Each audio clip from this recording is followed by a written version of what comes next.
ball. No, that's not. The size of the ball is the same. Size of the ball is the same. It's just the number of holes. But it has to do with wind. Oh my God! I love it. I love it. Keep talking. No, that's a Long Island. That's actually a Santa, we're good, sir. no. The motorcycle I'm trying to keep like there's stickers I can put on. You want Santa? Yeah, did he hear me? A little technical.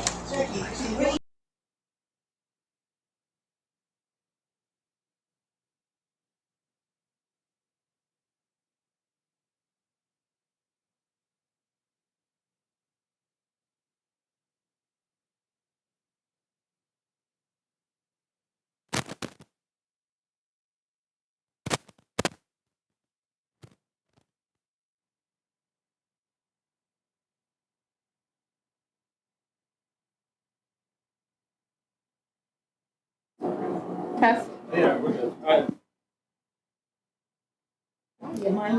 Good evening, everyone. Can I please have a motion and a second to reconvene the public meeting? Motion. Second. All in favor? Aye. Are you guys in favor? Aye. Can we please stand for the Pledge of Allegiance, followed by a moment of silence to honor our servicemen and women?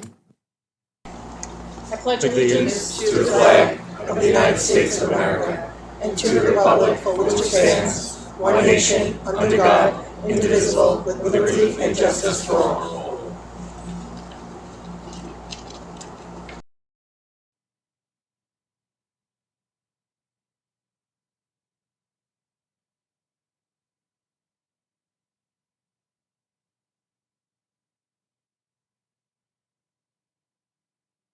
Thank you. Can I have the district clerk call the roll, please? Mr. Spencer? Mrs. Torregrossa? Ms. Torregrossa? Here. Mrs. DiLorenzo? Present. And Mrs. Napolitano-Ferno?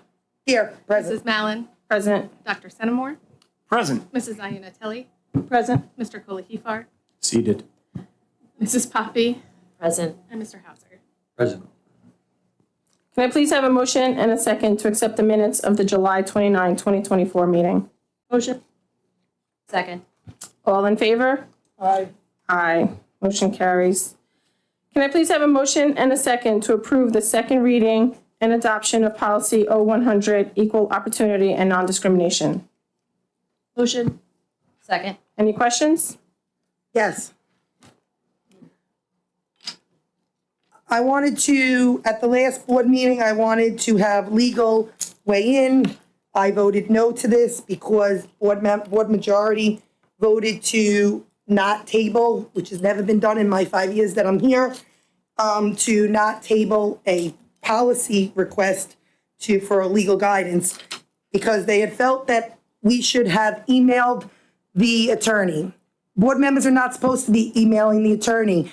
They made a decision last year to have only the board president do that, which years ago, every board member was able to email and to call the attorney, and the attorney would then send an email or answer to the whole board. With that, I voted no because every board member should have the right to get legal guidance. That policy has verbiage in it that should be changed. Mr. Spencer, in regards to the policy where it says trans children, do you know of other school districts that changed it to all children? Just to be clear in terms of the policy that we're speaking about, let me just bring it up real quick.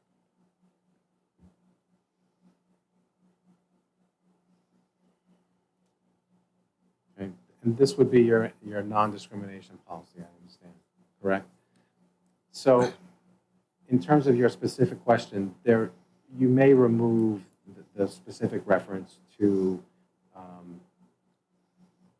transgender and gender expansive, so that specific outline of students. And you may replace that with, for example, other districts have done it, where they've replaced that language with all students, right? So in effect, that particular provision in the policy would read, the district will adhere to all applicable federal and state laws and regulations as amended by the board in connection with the creation of a safe, supportive, and affirming school environment for all students. So that's in effect what it would read. Oh, sorry, correct. I believe that it should read all children because we shouldn't be choosing any select group, one group or two groups. It should be all children. It should be concurrent to everyone. I agree with you on everything you said there. The other concerns I had with that was one of my concerns, was all.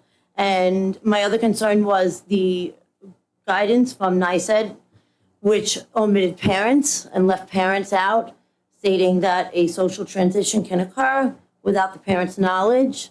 I do not think parents should be unaware of that.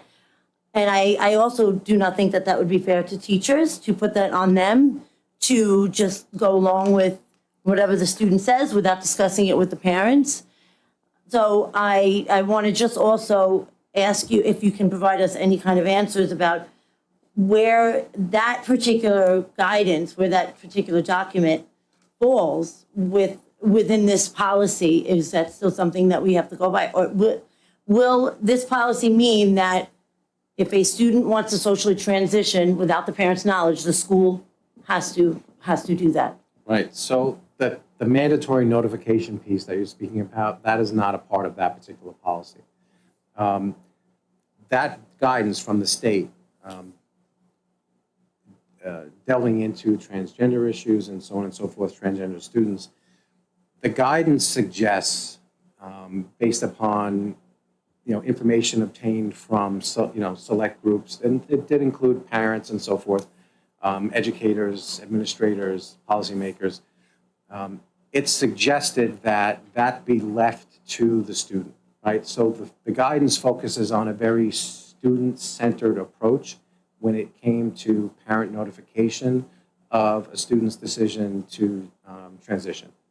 So, and that took into account certain factors. For example, the student's fear of non-acceptance at home, right? Or concerns by the student expressed in terms of safety at home that they may meet in connection with their decision to transition.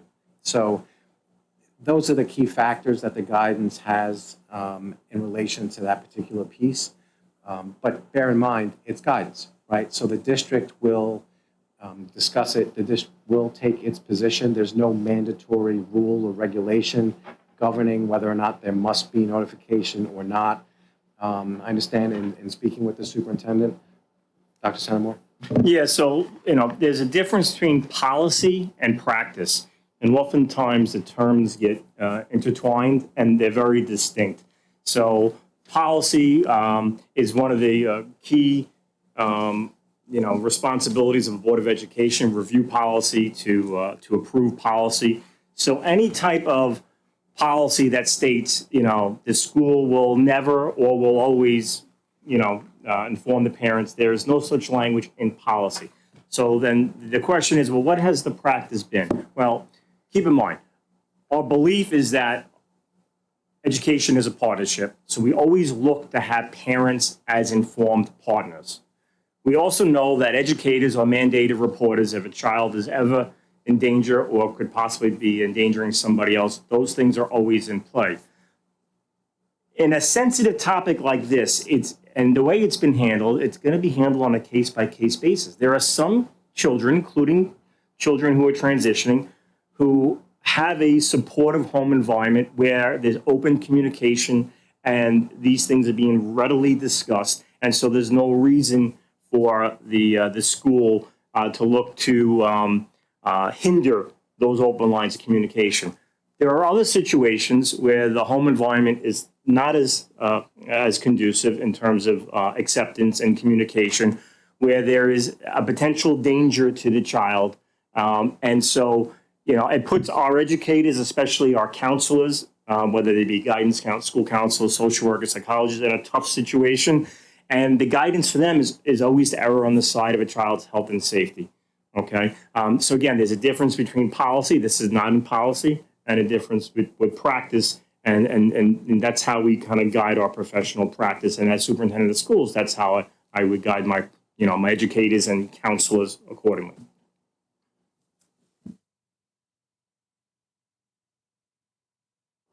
Does anybody have any other questions? No, but I just would like to state for the record that this policy actually came to the board last school year. We, at that time, did table it. We did then ask for guidance. We then didn't have it on the agenda again until recently. So we had gone through the proper steps and we did allow time to get guidance. I understand more guidance was asked upon, but I wanted everybody, just the public, to know that we did follow procedure and it was tabled and we brought it back again. Thank you. Yes, and we did, yes, it was brought to us last year. We tabled it. We did learn at the previous meeting that there was, thank you, Melissa, you had asked, a deadline. And as you can see, proof here tonight, the fact that the wording now, I believe it will be changed to all, there are three trustees up here who approved it with this wording that it has. So this is proof tonight that it actually should have been tabled again so that we could all be informed, because obviously we all needed a little bit more information, not just Jackson, everybody needed that extra information from our attorney, who is now here tonight, thankfully, and that is proof that we actually should have, and in just good board etiquette, I can't ever see myself telling any one of you, no, you cannot get more legal guidance, there's no deadline.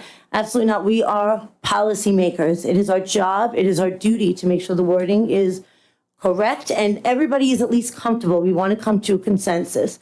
So tabling it twice would have been the proper board etiquette to do. And I understand that wasn't done, but that's what should have been done, and that's the reality of it. Well, and not to mention, again, for 5 years, I've never had board members say no to asking for legal guidance with no deadline. 1. 2, board leadership is supposed to be looking for a consensus, communication, and for us to have discussions in public. That is what we're supposed to be doing. You're not supposed to be just saying, well, we have the majority, too bad, tough luck, nope, you don't need the guidance, you had time. It's as per your policy and that you guys wanted to say that only the board president should speak to attorneys. That was never done before. That's now. If that's the case, then why wouldn't you wait till legal is here? Why was it such a rush? Because you had 3 votes? That's not appropriate. That is not the way that you collaborate with other board members or work with people. That is the way that you show and flex muscles to say, we have the majority. So I actually didn't know the way the votes were going to go because I don't poll the board before to see how they're going to vote. But the board president speaking to the attorney, that's been since I've been on the board, not from last year. That's always been what's been told to me, and that's just what I've always... That was never the way we always called Greg. We always had, everyone had access to calling Greg Gercio. Everyone. Okay, well, I guess that was not communicated to me at the time. Marisol, you were there when it was changed. You were there. You specifically, last year, when they said, when Mr. Spencer asked, how do you want to do this? Do you want it to be that the board goes through the board president or it goes through the board? You said board president. Just to remind you. I did. I did say that. So if you did say that, then how did you? Because you that's just the way said it's you always didn't been say done. that. No, it was never that way. It was always, we all got to. Are we going to vote? Jesse, did all the board have access to Greg Gercio's cell phone and call him? For 4.5 years, actually now it's over 5, I always called him. So there's a difference between calling Greg Gercio and contacting. He was our attorney. Right. We did have other partners too that, primarily we dealt with. I do want to direct the board's attention to the board policy regarding the school attorney. And it states, the president of the board or the superintendent of schools or a designee may contact the council on legal matters. So I do remember a conversation surrounding this, and based on that policy, which has been in effect It was last revised in 2017.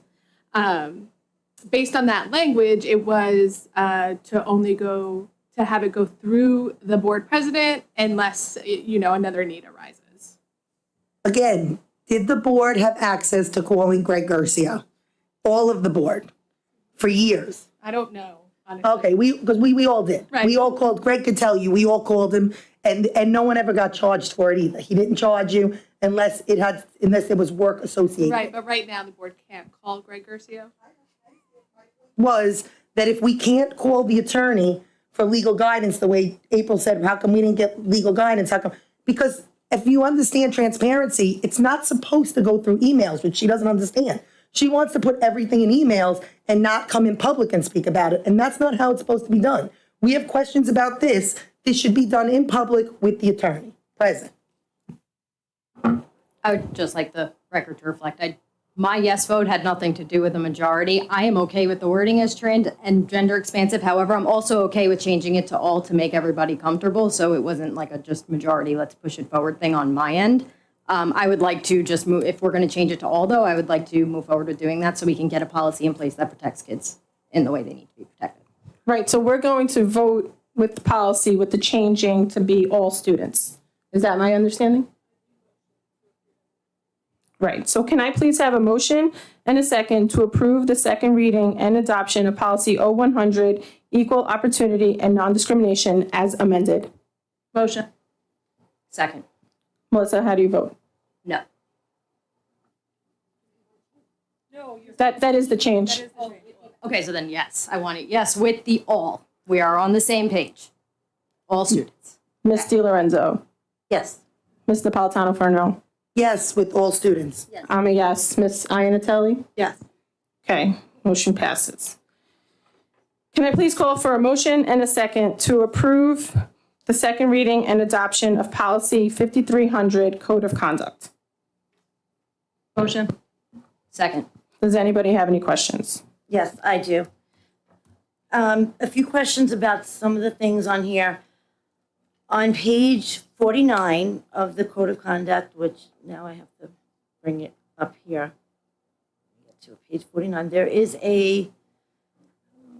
a policy that's referenced, and unless it's just me, I don't see it in our policies. It's at the bottom of page 49 under treatment of cell phones. Policy 5695. I can't find it on board docs. Is it just me, or is there? I'm just not sure. You see right here, 5695.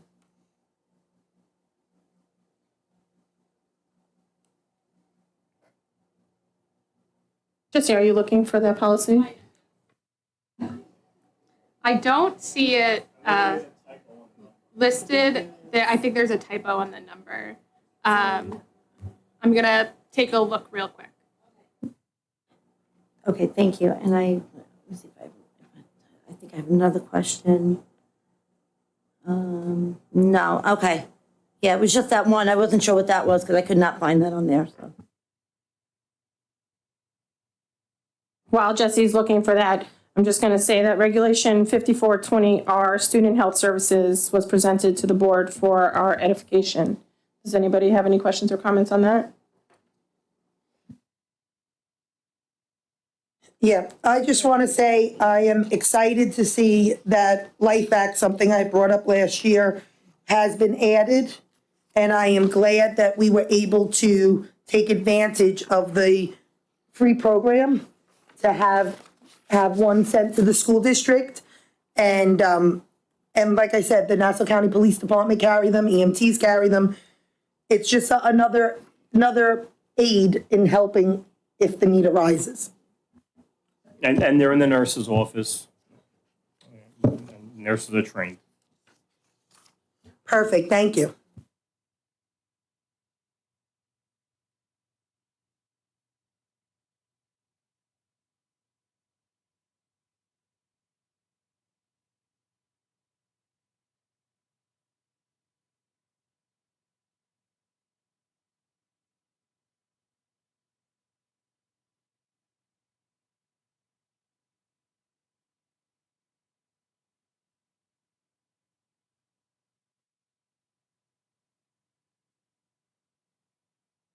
to,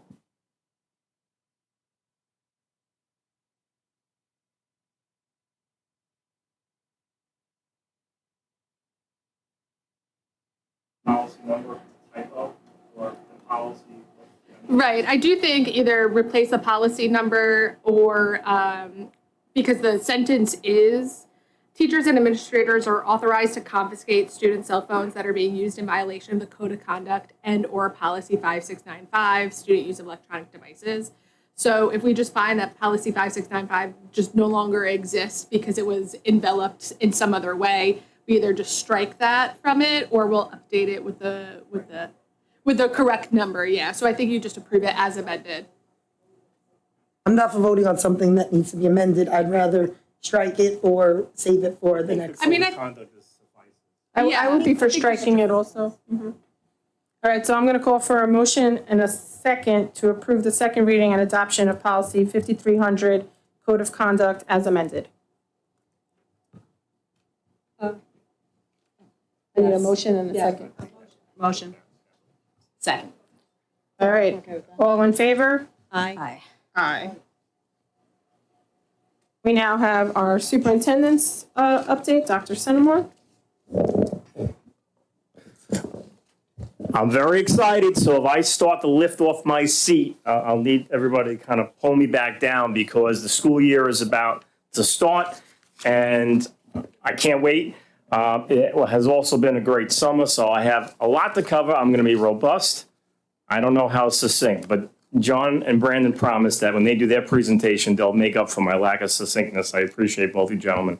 First, some business type matters. So as you're aware from a previous update, Mr. Hauser and I, we attended a public hearing last month on the foundation aid formula.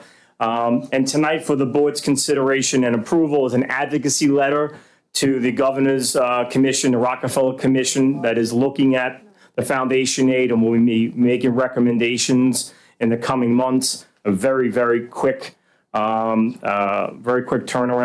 And so obviously what we're looking to do, our number one priority is always Connecticut, but we're team players and we care about every school district in New York State, every child, every staff member, every community member. We need to ensure that this formula, when it gets adjusted, and it is likely to be adjusted, that it is fair, that it is equitable, and that it is fiscally sustainable for all schools. Again, certainly Connecticut, but all schools across New York State.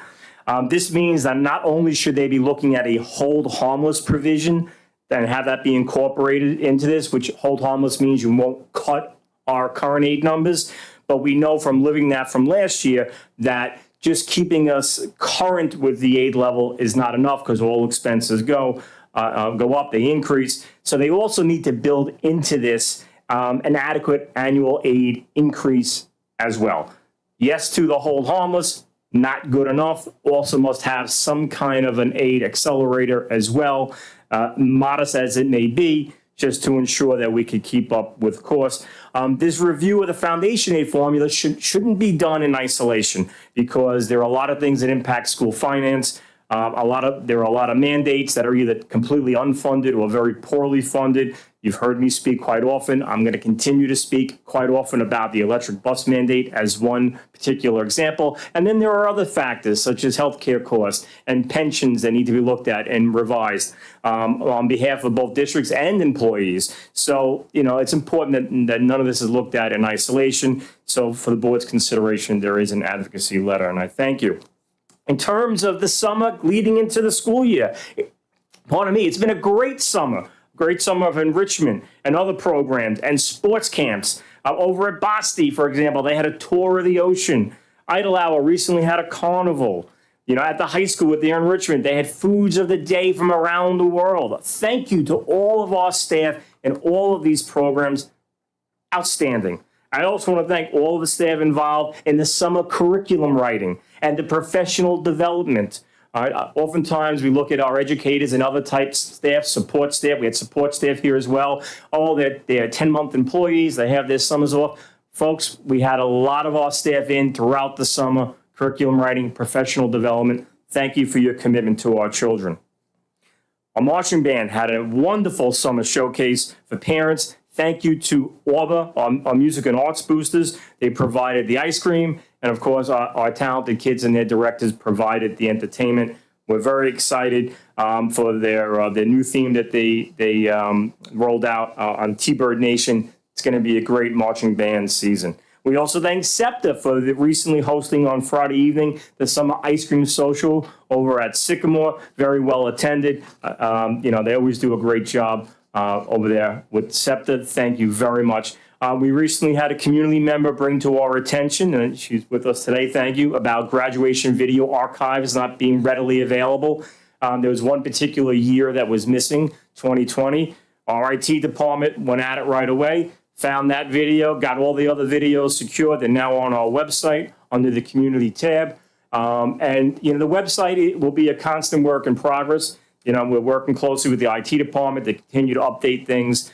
So we appreciate the feedback. And thank you to our community for their feedback. We get lots of feedback from the community, whether it's about things with the website, videos, bus passes going home. We're taking a close look at that as well. So we always appreciate feedback from our community. It does not fall upon deaf ears. Again, education is a partnership. Big thank you to go out to Ronkonkoma Rotary, Green Site, School Supplies, BOCES, Sayville Kiwanis Club, and just district families at large. We had a huge backpack donation, about 100 backpacks filled with supplies to help our families. Again, we appreciate that kind of sense of community and that generosity, a true hallmark of Connecticut.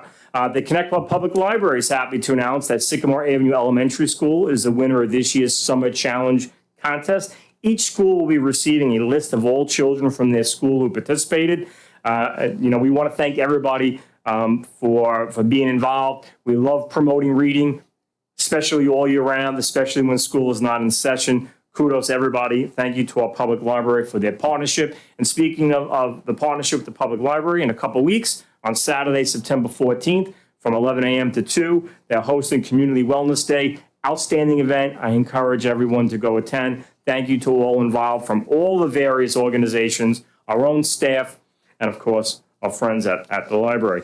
So there is certainly an air of excitement as we're now getting ready for the start of the school year. Athletics at the high school has already started. All of our teams at the high school are now practicing. They look great. Thank you to our nurses who put in a great deal of effort this summer with summer sports physicals. So there was a lot of flexibility needed, and we thank them. We thank our parents as well for their understanding and collaboration. Of course, our athletic department. Good luck to all of our teams at all levels, middle school included. It's going to be a great fall season. Come out and support our student athletes. Our students in grades K, 6, and 9 are ready to make their big transitions. There were a number of orientations leading up to now, including earlier today at the high school. Very well attended. Very excited for that. Over the next 2 days, starting tomorrow, our teachers and staff will be in for Superintendent's Conference Day and the Staff Orientation Day. They'll be attending a number of various meetings and trainings.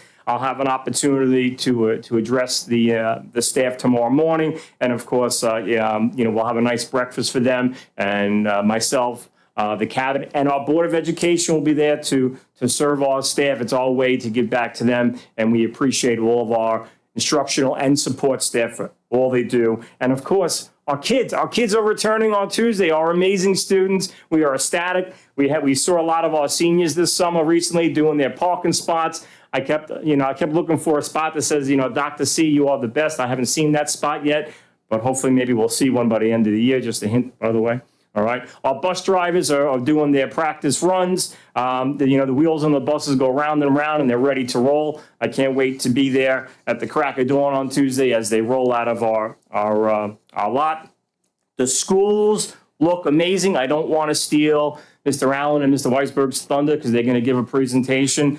But myself and the Board of Education have had a chance to already visit several schools. We'll be visiting some more tomorrow. I want to thank our grounds department, our custodial team, our maintenance staff, true unsung heroes in our schools.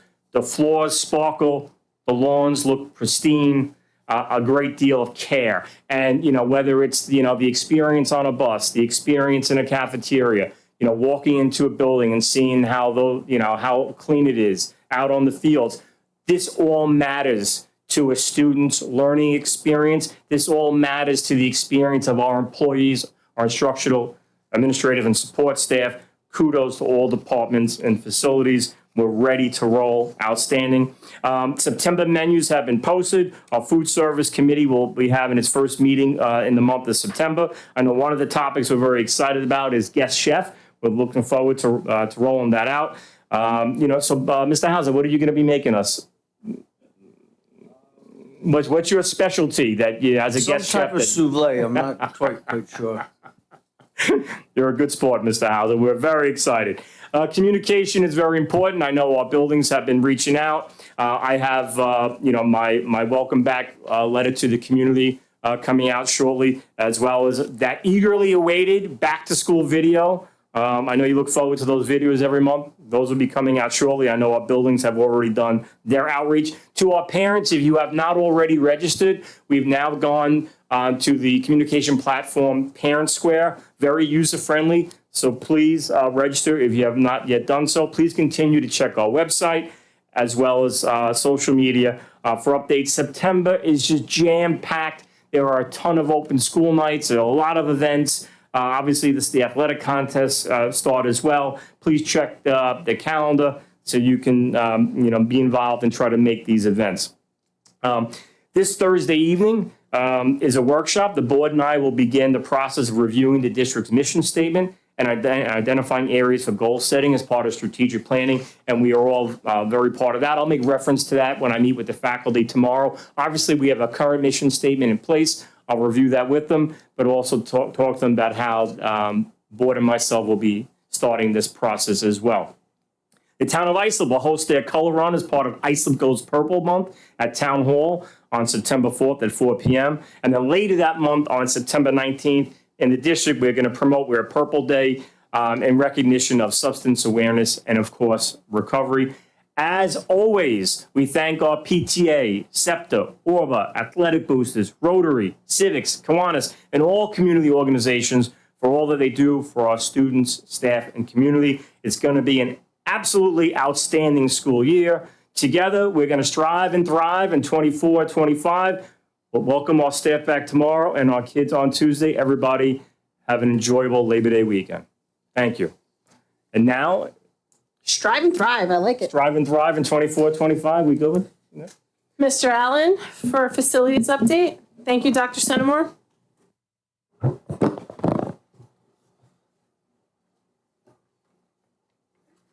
So in order to lessen the narrative this year, I've taken a more visual approach, try to do it all with just simple pictures to give an idea as to the scope of work that's been taking place over the past year.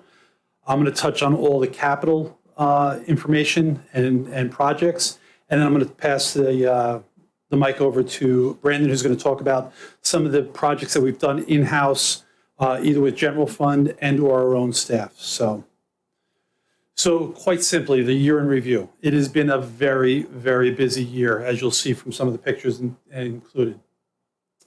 High school, phase 1 of 3 this year. We're replacing about 85,000 square feet of the roof of the high school in the area around the athletic area and the guidance suite. The interesting thing about this roof is it's not a simple rubber membrane anymore. If you look at the left, that's just a simple rubber membrane exposed to the elements. Any little screw or nut or bolt and everything else, every little pebble can cause problems with the roof. The new system is almost an upside down system. We take all of that protective material, we put it on the bottom, we then put insulation, and then we put the concrete pavers across the top. That'll protect it from the UV light and any kind of sharp elements that might cause any kind of punctures. So this is the area over the athletic area, and this is the area over the guidance area. Cherokee, Duffield, and Boston. Those are 3 buildings that we tackled with air conditioning, building-wide air conditioning, but in order to do that, we needed to add electrical service. Not only did we need to bring electrical service in from the pole, but we also had to increase the service to the building. Extensive amount of work involving a lot of different people, PSE&G, the contractors, and all of the building occupants. Any activities that were taking place in the building needed to be coordinated to the point where it wasn't going to negatively impact activities in the building and or the custodial cleaning. I'm happy to say that all the buildings are running on the new service at this point, and the new HVAC equipment will be operational for the first day of school, to the point that we will have air conditioning in these three buildings. We're still working on the BMS controls, but hopefully we'll have that done within the end of the week, by the end of next week as well. So you can see just the scope of work that's involved. This is the BOSTI system, both inside and outside the building, in order to make sure we have enough electrical capacity to handle all the equipment. So no longer are we going to see those window ACs outside of all the classrooms. And we have these two pieces of equipment that you'll see on the right-hand side. It's either a wall-mounted unit or a ceiling-mounted unit. It's all predicated by the amount of space we have above the ceiling. So different situations, different space accommodations will allow us to put different type of equipment. Sycamore cafeteria. We had this cafeteria floor needed to be abated. We were doing a large abatement project in the gymnasium as well. We had a transfer to capital last year of an amount that would allow us to cover this. So we did a full abatement in the cafeteria Sycamore, before and after, right and left. This is the other big project that took place over in Sycamore as well. Picture of the floor on the left is the old iron-bound floor, the 1960s floor that had an asbestos material bedding compound beneath the wood. So on the right-hand side, you can see the new refurbished floor in there. One of the things that the auditors has noted the past couple of years is a lack of a generator for the backup, data backup for the district. So out of last year's budget and finally completed this year was the installation of a backup generator up at Cherokee. New boilers, not very sexy, but very, very practical. We've done new boilers at Cherokee and BOSTI. We're going to be also doing boilers in Pearl and the upper boiler room at the high school. New bleachers. They've gotten a lot of use. They're less than a year old. It's kind of impressive as to how big they are relative to the old ones. We've increased the capacity on the main bleachers by a little over 1,100 people. And in the baseball field, we've increased that by almost 200 people. In addition, they are ADA compliant. One of the components of this project that we've undertaken is making sure we have ADA compliance in a lot more locations. We were always grandfathered in, everything was acceptable, but as we start renovating things, we have to come up to the new code. These are some of those projects. Here are some more. The front entrance of Sycamore. That building is actually on a slab. It's about 3 steps above the ground level. And we've only had ramps in the back of the building and at the front of the main entrance. Ironically, when we started looking at it, the front entrance of Sycamore, the ramp was not at the right pitch and ratio, so it needed to be replaced. So we have 3 new entrances into the front of Sycamore, into the large areas, auditorium, main entrance, and the library. That's the main entrance. So these are some of the projects that have been previously awarded already and stuff that we're already starting to move forward on. These are projects that we got approval for back in the spring, and we awarded back in May. So Sycamore, there were 8 separate locations that had not received, that had not completed the building air conditioning project there. That equipment has been installed. It will be operational in the coming days. OBMS and RMS, we have been picking away at those buildings over the last couple of years. This will allow us to finish those 2 buildings as well, completely air conditioned in all offices and instructional spaces. Those materials have been delivered and are on site. Please keep in mind that this does not include air conditioning the gymnasiums. Every time I start talking about building-wide air conditioning, everybody wants to think that the gymnasiums are part of the project. It is not, due to the cost involved. Is that something we're going to be looking into in the future? As soon as we're charged with looking at another capital project, we'll bring it to the bond committee and we'll price it out and we'll make a determination whether it's something that collectively we want to move forward with. What are we doing in these gyms to make sure that at least there's more cooling? Because last time I was there, it was in one of the elementary schools, it was very hot. And I know you guys put big fans, That's something we had requested a few years ago, and I know they got the big fans. Are we doing anything else? That's about the best we can do at this point. Because I mean, indoor gym on those rainy days in the summer months, It can be tough. Yeah. There's no doubt about it. But the price tag associated with it, it's not something that we can absorb without going through a capital project. Considering the fact that the district gets 67% state aid for projects, it really has to go through a state aid project and get voter approval. what about, and the other thing I just wrote down, the baseball stands. I know last year I came to you after I watched a line drive. Yep. I was at that Actually game. hit a parent in the leg. Very, very dangerous. I didn't realize that the ball could even make it over those high fences that Yep. they had. I thought that those were high enough, but apparently not. Is there anything we're gonna be doing? Because I had mentioned possibly doing a net, at least on those sides, so parents, children, community members who are sitting in those stands don't get hit. I mean, a baseball being hit in the face, Yeah. talking about damage. It is absolutely something we were looking at. With the spring season for baseball and everything else, it wasn't something that I could price out and get included in this year's budget, just because of the timing and the sequence of everything. We are looking internally whether or not there's anything that we can do, whether it means using some of the old flexible safety netting that was around the older turf field and putting pipe sleeves in there and maybe putting it up on a pulley system. We got to take a look at it, but it was not something in the budget, and it's a little bit more extensive than just hoping. So we are looking at it. Just it has not been high priority since the season had ended, and now we have a little bit of time before that season starts up again. Yes, I definitely want to look into that. No, 100% we are. You know, I was going to ask about the gym, right?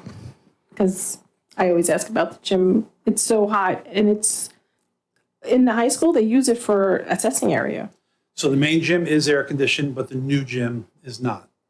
And That's that's not something that they're going to look to air condition down the line at some point, like, So the only way to move forward, my opinion, the only way to move forward with something like that is if we get the bond committee together, we actually review the priorities within the district and we get prices, and then we can, as a committee, would make a recommendation. So I believe we're up now, this is the year, the state requires every district from a facility standpoint to do a 5 years. 2025 is a building condition survey. Yes, sir. Is that next school year or this school year, the end of? Next year. That's for next year? Correct. All right. I mean, as part of our workshop Thursday night, one of the things that I'll bring to the board is talking about, the next phase of potential type work. AC is on the list. And so it does tie into with the timing of, I guess, next year's, updated with the architect, the facility study. True, but the building condition survey does not look at systems that are not in place. It looks at the current infrastructure. It's not going to make assumptions as to what we may want and everything else. It's not the way it technically works. I will say, though, when we did approve this last capital project, 2022, 2021 was when it was actually approved. We also, the district created a capital reserve. We knew that we didn't have the money at the time to invest in another large capital project. The hope was that there would be resources each year that could augment that. And when there was enough, the large space air conditioning was a topic of conversation in the last bond committee. So people are aware of it. It's just a question of how to make it happen.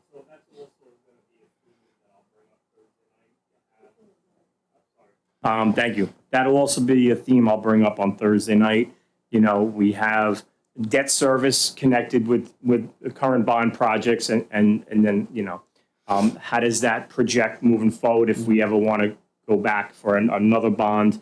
You mentioned transfer to capital. That's a funding source that's already in an account that doesn't impact the general fund budget. And you just referenced a capital reserve that does require a voter approval, but that's already money sitting in a reserve that doesn't impact the general fund. So these are some of the themes that I'll be bringing up as well on Thursday night.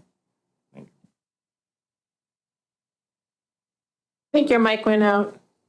I got timed out. So, I'm sorry, I usually never stop talking. So the high school, people need to be aware that the electrical service upgrade for that building, similar to the elementary schools, has been approved and awarded. The contractor has placed the order for all the equipment. Next year, we hope to have that in place so that we can start this same air conditioning project at the high school and get everything operational. And then the Slocum air conditioning equipment, that has all been ordered. We're going to have it probably in the next couple weeks. Unfortunately, once again, we need the electrical service. The electrical service for the last 3 buildings took approximately 70 weeks to get all the switchgear and equipment and everything else delivered to the district. So we're going to do the same thing that we did in the last 3 elementary schools. We will install the equipment. We will have it up there. It's going to be like Christmas morning for the year. The teachers aren't going to be able to open it and play with it, but it's going to be there. So when the electric comes in and goes into place, we're going to be able to get them operational pretty quickly. So this goes back to what I was saying. One of the projects that was approved in the spring, the contractor was already able to get the equipment because this building had a new electrical service. We were going to be able to get this equipment operational in the coming week or 2. All right, so we're getting into projects on tonight's agenda, actually. So if you can see the hatch marks on here, last summer we did the green area. That's the gymnasiums, the areas over the home and careers, language wing, and everything else. That was all done last year at the middle schools. The area where it's red is to be completed this fall. So if we're able to approve this tonight without any concerns, I've already spoke with the principals. We've already had some deep conversations as to how to make this happen. We can move from one side of the building to the other without impacting instructional processes by doing the work after hours. So projects that are currently up at the state, we have the high school pool refurbishment. All the amendments have been filed. The Suffolk County Department of Health is on board with the plans now. That was one of the holdups and everything else. I anticipate getting a project manager in the next week or 2 at the latest. So we will be on schedule to bid this work out in September or early October, open it with a December start date. Do we know where we're going to be having our swim team? Are they going to be going to Sayville or to, do we know if we're going to be using, I know that in the past, we've made agreements with, neighboring districts like Hauppauge or most of the time Sayville though. I don't know which Besides one. I don't know which one Mr. Mallory has been in contact with to coordinate with, but they are aware of the December start date, and that's the start time that they preferred based upon the schedule for their programs and everything else. I'll find that out for you. That'd be great. Thank you. Absolutely. The swimmers were notified of that they're not going to be swimming at Connect One, right? I don't typically speak to students, Right. so But I just want to make sure that the swim team does get I will make sure notified the message is so that they're prepared. Yeah, 100%. And especially since I'm speaking publicly about this, we will make sure they're told ASAP. Air conditioning, this goes back to what I was saying with the electrical being done. So we're going to be able to start putting more additional air conditioning. It's going to take at least 2 phases to get all the air conditioning done at the high school, but we are starting. And that's in the remaining places because there are many places that already have it. And I said earlier, the athletic boilers, those are end of life and need to be replaced. Idle hour, that's going to be electric and HVAC. John Pearl's going to be electric, HVAC, a little bit of masonry, and new boilers in that building as well. These are all up at the state. So I'm going to pass it off to Mr. Weisberg. He's going to give you an update on all the stuff that we're doing in-house with our staff. Have to adjust the mic to go behind it.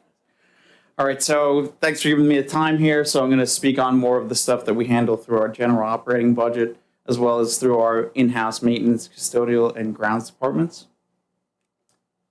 So a couple things that caught our attention during the year were some observations of potholes and drainage irregularities at Ronkonkoma Middle School at the exit primarily onto Peconic. So we were able to work with a trusted vendor to replace that.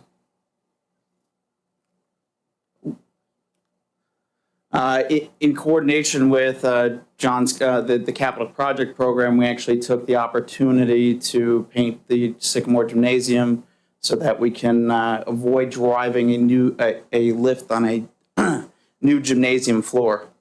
So we're able to, you can see here the difference between the old beige, which is Fragile Beauty, and the new bright white to brighten it up in the space. When you walked in the building, you may or may not have noticed in the past that the previous stair set was delaminating at some points, and definitely a visual and eventually going to be a deteriorating aspect of the building. So we're able to replace that this summer. Thank you for everyone for your patience with the noise. John Pearl, I'm especially proud of this one because there's a multifaceted, there's multiple departments involved in this. So you can see on the left here, John Pearl had that original wood paneling that was covering some nasty masonry work with those old style drop down spring assist tables. So we were able to, with our own maintenance team, not through the use of any vendors, get in there, demo the space, remove the old drop down tables, re-sheetrock the walls, paint the walls, clean up the electrical devices. We had an opportunity to take some of the surface mount electrical raceways and run them concealed in the walls nice and clean, and give the space a nice refresh. And then we hit it with some primary colors for the elementary students to enjoy. I just want to comment on this, that, this picture does not do it justice. We did a walkthrough last year, and the picture on, last year, and the old picture, like, you could tell it's, paneling, but it was unbelievable. The new is so amazing. What a transformation. So I really have to give, everybody credit for this was a big job, and we did it in-house, and it really came out magnificent. Yeah, and we are going to look to apply these efforts to other buildings in the district. So we have our eyes on Slocum Elementary School, being it's basically the same setup as John Pearl was. So we have our eyes on that for next summer to do in-house as well. Same procedure. Another component of the Pearl cafeteria was actually through using our own in-house maintenance technicians, our HVAC guys in particular. We're able to provide 2 new heating and cooling HVAC systems to the space. The existing heating and ventilation system is at end of life, although it is still in the space to be used as emergency auxiliary heat if we were to ever need it. We were able to do everything from beginning to end with electric new units. We were able to size and source the correct units and put those up, and the space is now heated and cooled on a brand new system. Okay, so moving more to our custodial team, you may or may not have noticed walking around the buildings, we have adopted a new hallway floor honing and burnishing system. We are getting away from the use of these caustic chemical strippers and wax and stripping and wax year over year. So the system that we switched to essentially has a heavy phase of honing using diamond pads or abrasive pads to actually sand and polish the terrazzo, apply a layer of sealant, and then use a high-speed burnisher. The hope or the system is set up in such a way that year over year the sealant and polish does not get stripped off, and we start from scratch every year. We actually just go over it with minor abrasives, leave the coating on, add one more coating, and then burnish it, and they're like new. So we've gone away with chemical strippers and things of that nature, and the floors shine much better than they did with wax, traditional wax. District-wide drinking fountain replacements. You may have noticed this. We have a mix of the district, or how to mix, I should say, of the old porcelain and some of the old aluminum fountains. So we've been going through, again, with in-house maintenance, doing electrical, plumbing, and installing new filtered water fountains with the bottle filler components. Just some numbers on that. There's 106 of them in the district, and we have 10 left. So we are rounding the finish line. It's been a very I look forward to bringing it to a close in the next few weeks for sure. And it's something that everyone in the hallway will pass me and say, "Oh, very excited to see that," versus the old style fountain. And the filters on those are checked and replaced per year? Yes, they actually have the They have the indicator red. lights on them, the Right. green, yellow, red, and the custodians religiously put in work orders about this is yellow. Let's make sure we have filters. Great, thank you. So over at the high school, we were provided some light pole banners by the high school building administration. So you may have seen those go up in the last few days, just to give the place a collegiate look. And in the pottery studio at the high school, we had our in-house carpentry team and also electrical team build a custom table for the pottery studio that incorporated some electric hidden behind the skirts of the table so they don't get splattered with clay. And that was in coordination with the fine arts director and the pottery teacher. That is very cool. That is very, very cool. It's cool. The things that you guys are doing in-house is amazing. Great. It's amazing. Please thank them because I will. that's a lot of work and it's a lot of savings for the district. Absolutely. And it further builds our professional development. Every time we take one of these Pearl Cafeteria HVAC projects from start, everyone on maintenance gets a chance to see how we, design these systems, size them, put them in, coordinate with the building, and it just sharpens their skills. It really is. It's amazing the talent you have in your guys' area with your workers, men and women. Amazing. And I think Brandon's selling himself short a little bit too, because Brandon did a lot of the calculations and a lot of the determinations, especially when it came to the Pearl project. He's the one who did the research, he's the one who did the determinations and everything else, and then worked with the guys as far as allowing them to show their level of expertise. That's awesome. Thank you. Thank you. I look forward.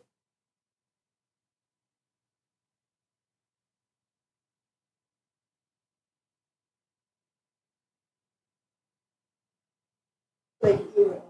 Yeah, sure. Hello. Some of the things we accomplished with outside vendors. So here you see, it's not very exciting of a photo, but we do have vendors come in. They clean out to a high level our wood shop exhausts, our kitchen exhausts, our other exhaust systems. So we do keep an eye on them, come and do quality control of their work, make sure we're getting what we pay for as a district. I think they do an excellent job, but I have to see it when they do it.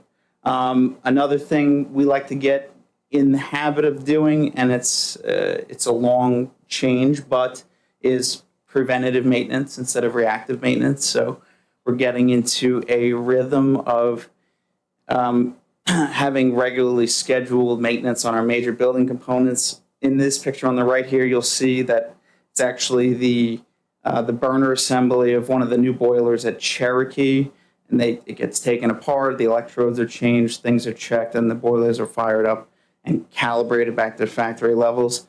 This is so that we don't get to the first cold day in the end of October and we're running around like crazy trying to find heat.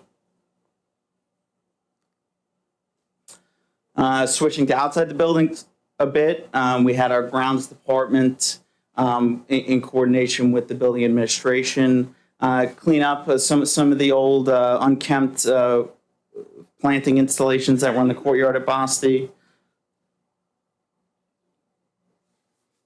We had an opportunity here to get rid of some flowering trees that attracted bees and other undesirable pests.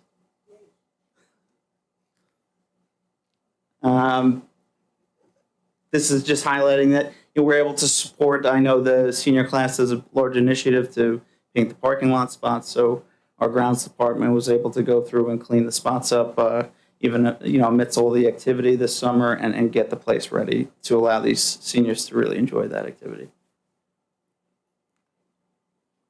And another task that we've actually taken on is the district-wide irrigation repairs and maintenance. Historically, a lot of times vendors are called upon and leaned on to do the yearly winterizations and startups. So we've taken that over in-house with some rental equipment and compressors. Here you see some some repairs to the irrigation system at Cherokee that was done in-house without relying on the use of a vendor. And that's we have a very talented grounds department, and a lot of hands were involved and a lot of learning so that we can hopefully fix this stuff all in-house going forward and not rely on vendors. All right, thanks. That was such a great job. Honestly, I cannot believe what our maintenance and custodial staff has done. Honestly, kudos and really, we appreciate them and thank them, and it's just amazing. These are great, great things for the district. Thank you. I'm so glad you guys came to do this. I think it needs to be noted, Brandon's only highlighting the last 2 months for the maintenance grounds and custodial teams, so this is going on year round. We could have filled an hour worth of slides with all things that Well, I hope you guys come back every year and give us at least the highlights, because I think that, the community, the district, everybody should know what we're doing here, because, I was saying earlier that it's not just education, there's things that go along with this to make education happen. Great. I look forward to tomorrow. I'm going to go around for the north side and see the buildings. I always am amazed at when we see them in July, because we were in, what was it, Sycamore, when we were doing interviews, and the hallways were filled with stuff, and I'm like, oh my God, they're never going to be done. But you're always, every year, I get that, oh my God, are they going to be done? And every year, you guys not only done, but you do an outstanding job. Really amazing work, and especially over the summer when a lot of people are off and a lot of people are enjoying the heat, you guys are working through it. So thank you. Yeah, I was going to add this up, for board discussions, but, since we did this now, the building walkthroughs, because I went last week to the south side, and what a job. And it's true, the pictures do not do it justice. I mean, that Sycamore gym, the gym that was there was the one I ran on, and I don't want to say how long ago that was, but it was long enough. And what a difference it makes the cafeteria at John Perot, those tables. I mean, thank you for the amount of the work you did, saving us all that money and giving that experience to our own staff. It's wonderful. It really is. And please thank them all of them. We saw them doing the OBMS floor. We smelled the polyurethane in the gym, and they were working hard through the summer, through everything. The amount of steps to shine the floor, the hallways. I know, they're saying the process now, but for the future it'll be big and it'll be much better. But what a job, and thank you so much to all of you for your knowledge, expertise, and doing this all for the kids so that they can go there and they have a beautiful building to go into for the new school year. So thank you so much. It was incredible. And thank you for taking us. I love doing all that. So I'm looking forward to what I can, try to make tomorrow. So thank you for letting us enjoy the work that you do, and to thank you for it. It was really great. A pleasure.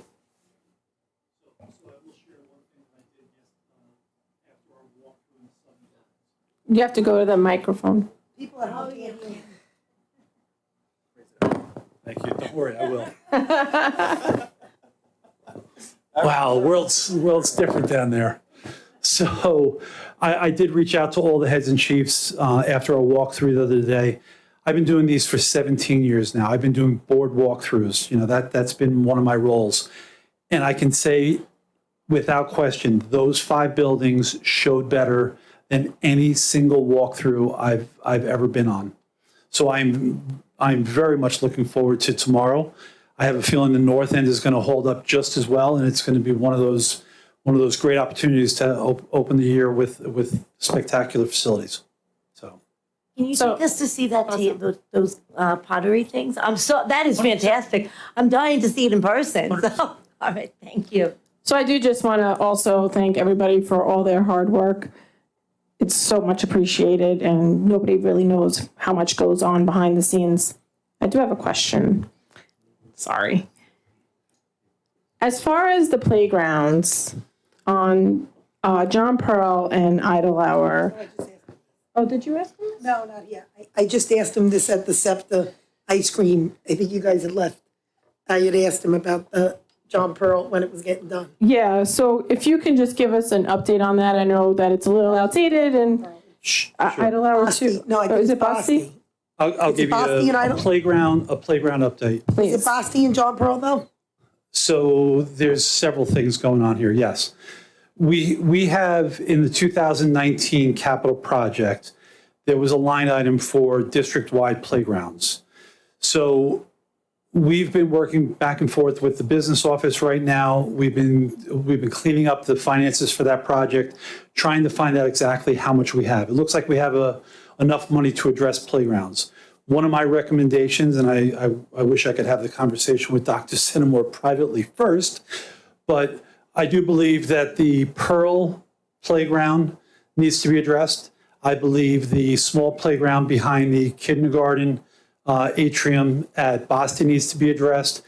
And I do think we need to consider using any other funds for UPK playgrounds in the buildings that have those programs. So with the board's permission, with Dr. Sinnemore's permission, I would like to reach out to the architect in the coming days, if not, sooner, and say to him, these are projects I'd like to see designed so we can submit them to the state, go through that lengthy review process, and try to get them in place for next summer. That would be my hope. So I have this great idea. Why don't we take a look at our finances, see what we have left, and let's invest in our playgrounds for our children? What do you all say? That's a great idea. That's my recommendation. Where are you at? I will be making phone calls tomorrow. I had brought it up. Thank you. I had asked him, it was at SEPTA, wasn't it at SEPTA? Poor John had to say, look, I had to bother him there. I'm like, let's eat some ice cream and I have something to ask you. Was that not a politically correct answer I gave you? I thought it was, I but hope you so. said, I said I was gonna bring it up here, so it was good And that that's she fair said enough. something, because I totally forgot. Thank you very much. Thank you, Mr. Allen. Mr. Weisberg, thank you so much. Thank you both. I also want to add that we are looking to, looking at the central office lobby. Every school has a more formal type of secure vestibule, and it's time to look at this building. I put a communication out to the board. I know you're getting some some various pricing on that, but it is something using transfer of capital funds, not general funds, that we do want to look to move forward to, with later this year. 5 seconds on that. Ready? Go. But didn't we do something like that at PPS? Didn't we had, when I walked in that time, I said it wasn't, and you were able to do it right there too. Well, the advantage we had when we did the work at Pearl was BOCES was paying for it. Ah, okay. So one of the conditions of making the move from Prem over to Pearl was that BOCES paid all of the fees associated with those renovations and everything else. Okay. So that said, if we were to have Don Flynn I don't know, is Don here? Oh, there we go. Don would say emphatically that getting something in central office is an important component of security for the district. The key is trying to figure out the best way to do it in the space we have within the funds that we have too. So we're looking at a couple different scenarios right now. I think we got to fine tune both of them, but I'm going to be able to present Dr. Sinnemore some real numbers this week so that we can actually figure out how to steer those conversations and what will be the best for the district as a whole. And hopefully we'll have some more information to share on that in the coming weeks. Sorry, it wasn't 5 seconds. No, you're good. Thank you so much. Committee reports. Does anybody have anything to report on the committees? I'll just add something really quick, that we had another Community Wellness Day meeting, and Dr. Sinnemore did speak on this already, so thank you. Community Wellness Day, September 14th, at the library, public library, from 11 a.m. to 2 p.m. There'll be vendor tables, mindfulness events, a little karate for the kids that they can have fun with. You might even be able to, learn how to break a board. And it's really going to be fantastic. There'll be some food vendors, music. We have a lot going on, and what a fantastic committee we have with people from the mental health department. Really, really excellent, some teachers, and it's really going well. So I hope to see many, if not all, community members there on September 14th. Thank you. Thank you. Does anybody else have anything? Okay, Board of Ed topics. We have discussion updates from the grant writer and BOCES supply costs.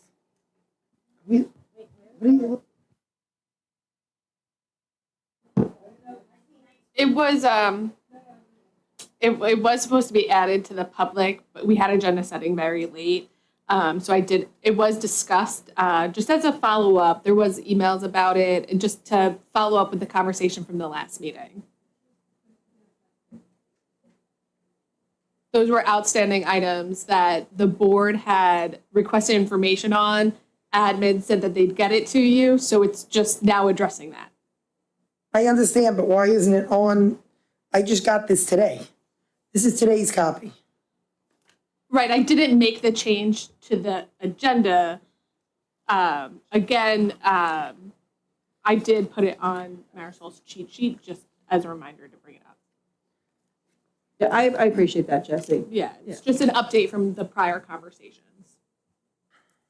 So Christina, Poppy? Ready? Regarding the grant writer, we made a bit of headway in that process. Dr. Sanamore, Mr. Kolahifar, and I sat down with two potential writers, or a writer and a writing entity, I guess we can call it.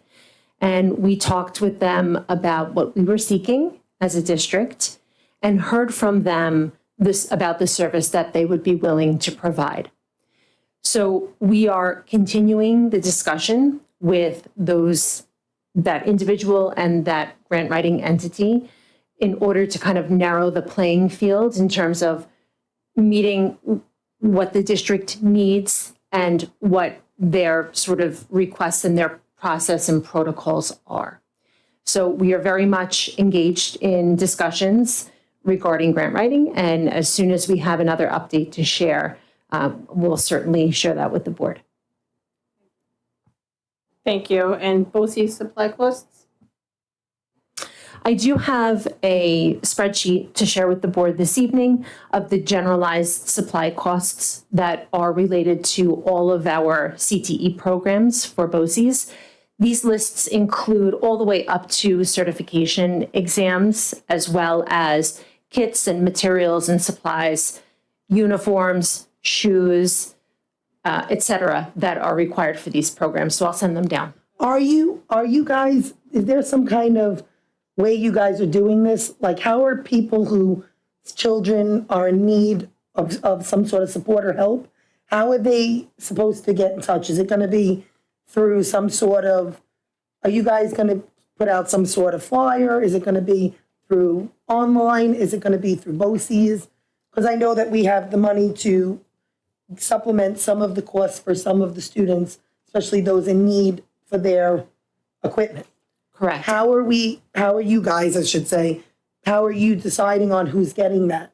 Is there a way that you guys are going about it so that we can make sure that the students that really are in need are first in line? Yes, 100%. So a little bit of background on that. We do have a very preliminary approval through our state grant approver and reviewer in order to spend some of our remaining ARP funding, which is the grant that does expire on September 30th, for this purpose. And the proposal to the reviewer indicated that we would serve students who are in need. And so in order to do that, we're going to use a few different parameters. First, we have to look at all of the students who have been accepted to programs and who are participating in CTE programs, obviously, and then reviewing those lists for a few different indicators on their registration relative to their eligibility for free and reduced lunch or SNAP or Medicaid. And then we also know that there is some familial need that certainly our counselors are aware of, and they are communicating that information actively. Mrs. Yoni Kohler, who is our Director of Guidance, is compiling all of that information, and she has just begun to share it with my office. So we'll be moving quickly within the next couple of weeks to secure the complete approval through the state reviewer for the expenditure of monies. And then, of course, we do have a budget that we're able to work with. So things are starting to align. I just received that preliminary spreadsheet today.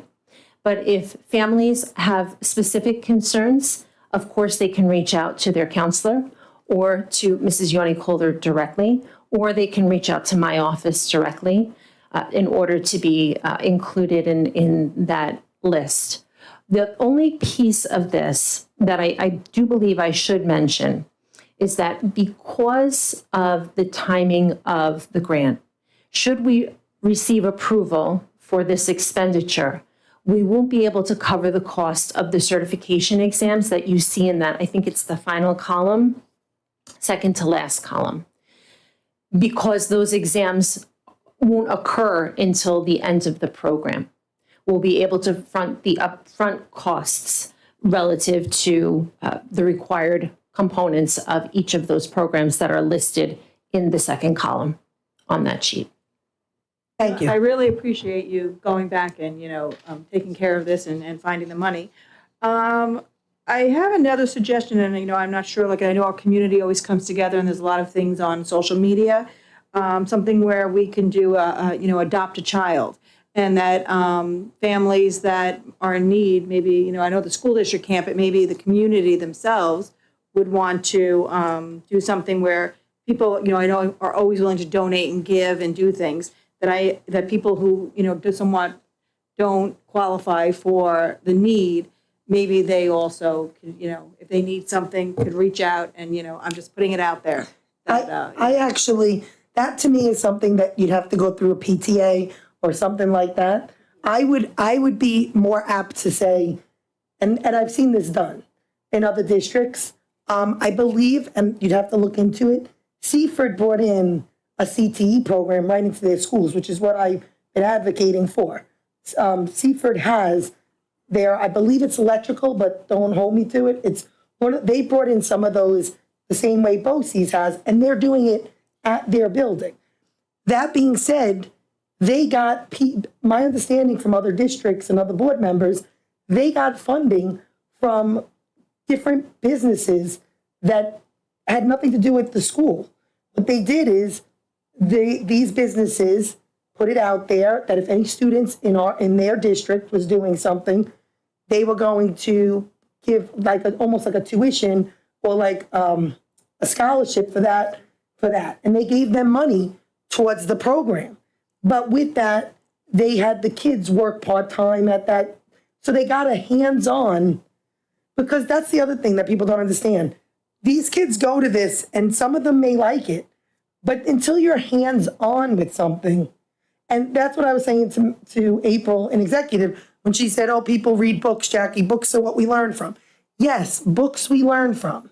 But what people don't seem to understand is, I'm never going to go get an operation from a doctor who read books. I'm going to get an education from a doctor who read those books, applied them, and then had hands-on training and did those surgeries. Isn't everybody going to do that? Doesn't everybody want the best of the best? People who've been through it before? I feel like these kids could get a few different things. If we worked with the high school where we have, I know I don't want to say her name, Mrs. Rapone, I know she does a great job with bringing in kids, getting kids with jobs. It's like different jobs she puts them in contact with. If you had something like that where these jobs were willing to help pay for these different kind of things that are in their field, knowing that these kids were then going to come work there. It's like an internship. But so a couple of things. Internship. So in September, I think on September 10th, we're going to be recognizing students who had summer internship experiences. Right now, we're looking at BOCES hardships and how to address hardships. I know Ms. Poppy reached out to BOCES directly as well. It was brought to our attention that somewhere there was some grant that was provided, so we're also tapping into that as well to get some further guidance. The conversation about bringing CTE type programs in-house has been ongoing since I got here. I know the high school, has ideas such as cosmetology. I know we've had conversations about various CTE type programs. We know electrical is very big. We know HVAC is huge. This will be a theme for our Thursday night conversation as well. I know that the high school administration, Mr. Allen, Mr. Weisberg actually walked the building fairly recently with Mr. Howes and Ms. Poppy, just to look at some spaces. So we are pursuing these ideas as a joint effort. Certainly the high school administration looking to take a lead. And, it's a collaboration between, the business office with the funding, the facilities department, curriculum. These are learning spaces, and it's a multifaceted approach. Thank you. Thank you, Ms. Poppy. Thank you so much for the information. Now we have night school, Ms. Napolitano-Furno. That is really just, a bunch of parents had reached out and I wanted to touch base on it. While they're extremely happy with their current, admin for the night school, and they were very clear on that. They wanted me to make sure that I said that specifically, that they are very happy that over the summer, they were able to contact their principal, their night school principal, and she got in touch with them. Well, they said that within minutes, within an hour, she was constantly in contact with these kids. I appreciate that, and I want to say thank you, because that was first what the parents said.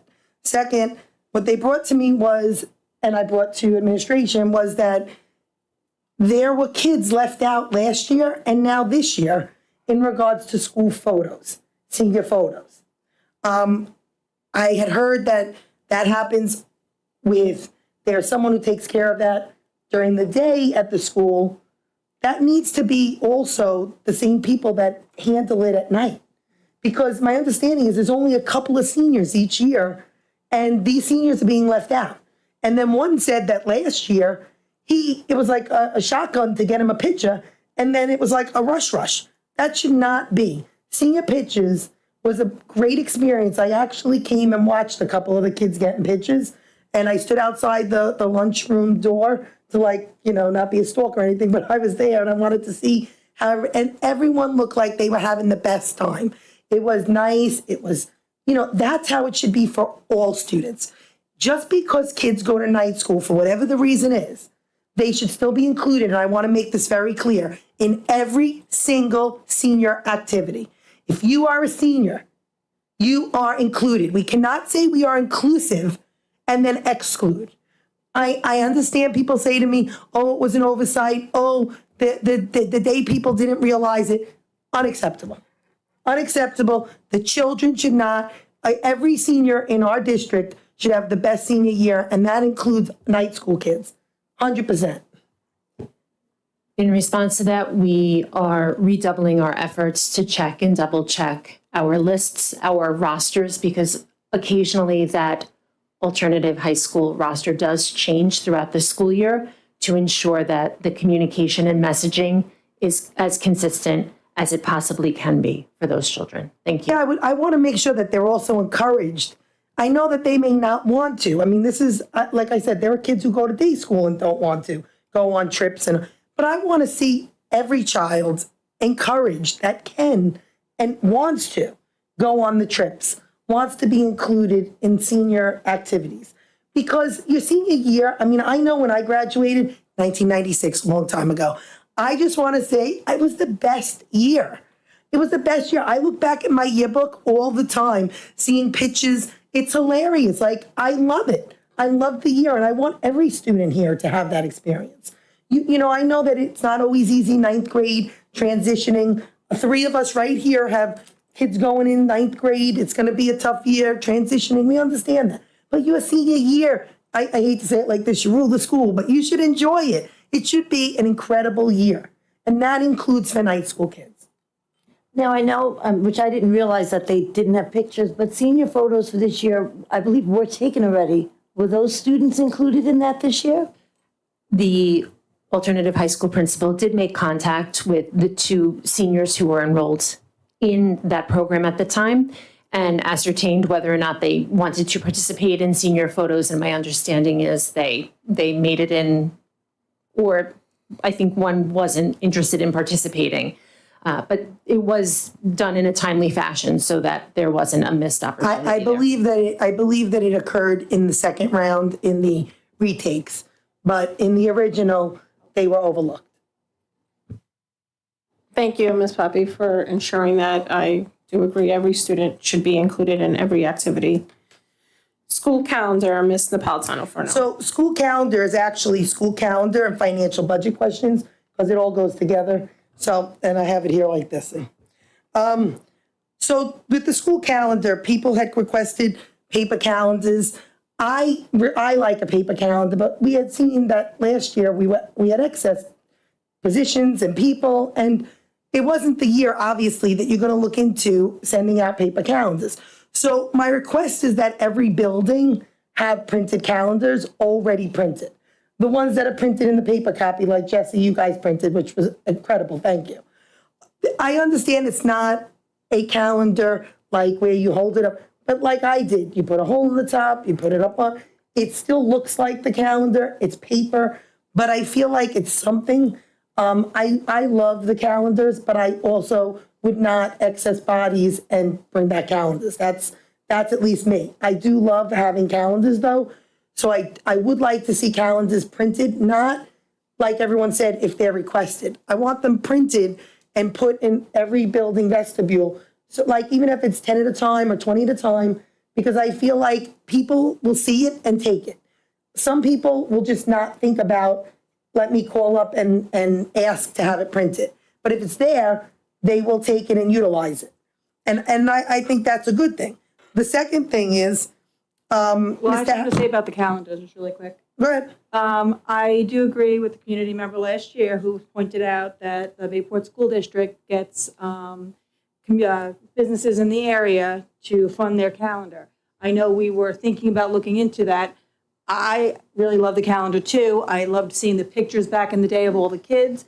And I really think we should look into that, because if businesses are willing to pay, and you know, Bayport is a smaller district, but if we have all these businesses willing to donate and create the calendars for our district, I don't know why, to me, that's a no-brainer, you know, we should be doing it. I thought that wasn't allowed. Wasn't that something we looked into? So we did look into it. Yeah. It's actually their Chamber of Commerce that does it. So while there are school activities on the calendar, it is actually a Chamber of Commerce product.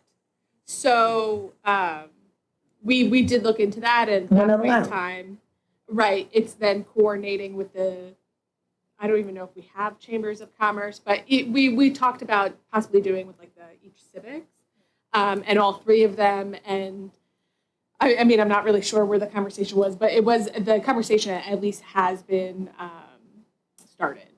Well, there were parents also who they liked that some of the calendars, the last page of the calendar had a list of all the phone numbers, like a directory, which would be nice to add to the calendar we have. I mean, I got the copies, and I actually went around Ronkonkoma and delivered a bunch to people's mailboxes, the ones you gave me. So I know there are people who want them, but a lot of people just don't know how to get them, or what they're like, I don't want to bother anybody. That's why I'm saying if they're in the vestibules, and if we could add to the last page what used to be in a regular calendar, which was a directory of like all the different, like, okay, this is the athletic department's phone number. This is the, like all the different department numbers. I get it that you can Google it and stuff. It is nice to have them. Why don't we take a look at the website and see, I don't know if we have on the website a master list of departmental numbers. If not, then maybe what we could do in the short term is just take this theme of the last page of the calendar and just create it for at least for the website. So I actually don't know that there's a master list on the website. I have tried looking for it. Okay. I know if you go into the individual schools, you can get the individual phone numbers for that school, but that does become cumbersome if you just want one location with all the phone numbers. Unless we make a directory page with all of which we had years ago. Yeah. When I first got on the board, there was a directory. Make a flyer and put that right next to the calendar, my pile of calendars in each school, and let people have that emailed to everybody to print themselves, but also make hard copies. I mean, I'll be very honest with you. As a parent, I have called up both of my schools, and now it's one school, and I still get paper everything. So when everybody gets their report card, I'm that person who requests, as a parent, paper report cards. Because I like putting them on my fridge. I like it to be printed for me because I'm not as technically savvy as others. And I like all that. So I know there are other parents like that. If you have a paper one made and you can email it to the whole school, and then on top of it, put that in our schools, in the vestibules, so when parents or children need it, they can get it, or in CO. I think people would come pick things up if they knew it was there versus them requesting it and making that phone call. Yeah, I agree. I'd like to piggyback, though, on that, Dr. Sanamore, that I do agree with parents that have written in. You can go to your child's schedule, then go look and find the email of each teacher. But I would love to see on our website a directory of every It's single contractual. teacher that. It's a contractual issue. Oh, is that what it is? It's a contract. Look, Jesse, go ahead. April, only reason I'm saying this is because 6 years I've been trying to get this. 6 years I've been trying to. So you're telling me that there's in the teacher's contract, it says we can't give emails? Reza, can you speak to this? Yeah. I wanted a list of every teacher's email. So like, if you know your teacher this year is Joe Schmo, what's Joe Schmo's email? You can go on the list and you see, it's Jay Schmo, Joe Schmo's email is jschmo@ccsdli.org. Yeah. So, But the challenge is that sometimes people don't know their teachers' first names. There might be spouses that work together with the same letter, so. Yeah, and I'm sincerely, for Lisa having Farrell- it on there, but I Right, know Lisa we can't. Farrell, for example, is actually Lisa Farrell at Gmail. I'm sorry, not at Gmail, at CCSD. There was a Linda Farrell. Right, that well, no, worked. she is actually at Gmail too, but that's a different story. The contract does not allow us to print publicly teacher emails on the websites or distribute them to the public. So this has been an ongoing discussion point with the CTA, and unfortunately, we are not able to do that. I guess I would like to understand, I mean, I can't believe that we wouldn't want the community to know that who our April, I educators can't are, believe who me and you emails agree are. on this. Yes. 110%. I mean, I don't disagree with you, contract. but it is, an item that has been brought up time and again with the teachers' union, and You got to read the teacher's union. contract and know it because there's a lot on it that we should know.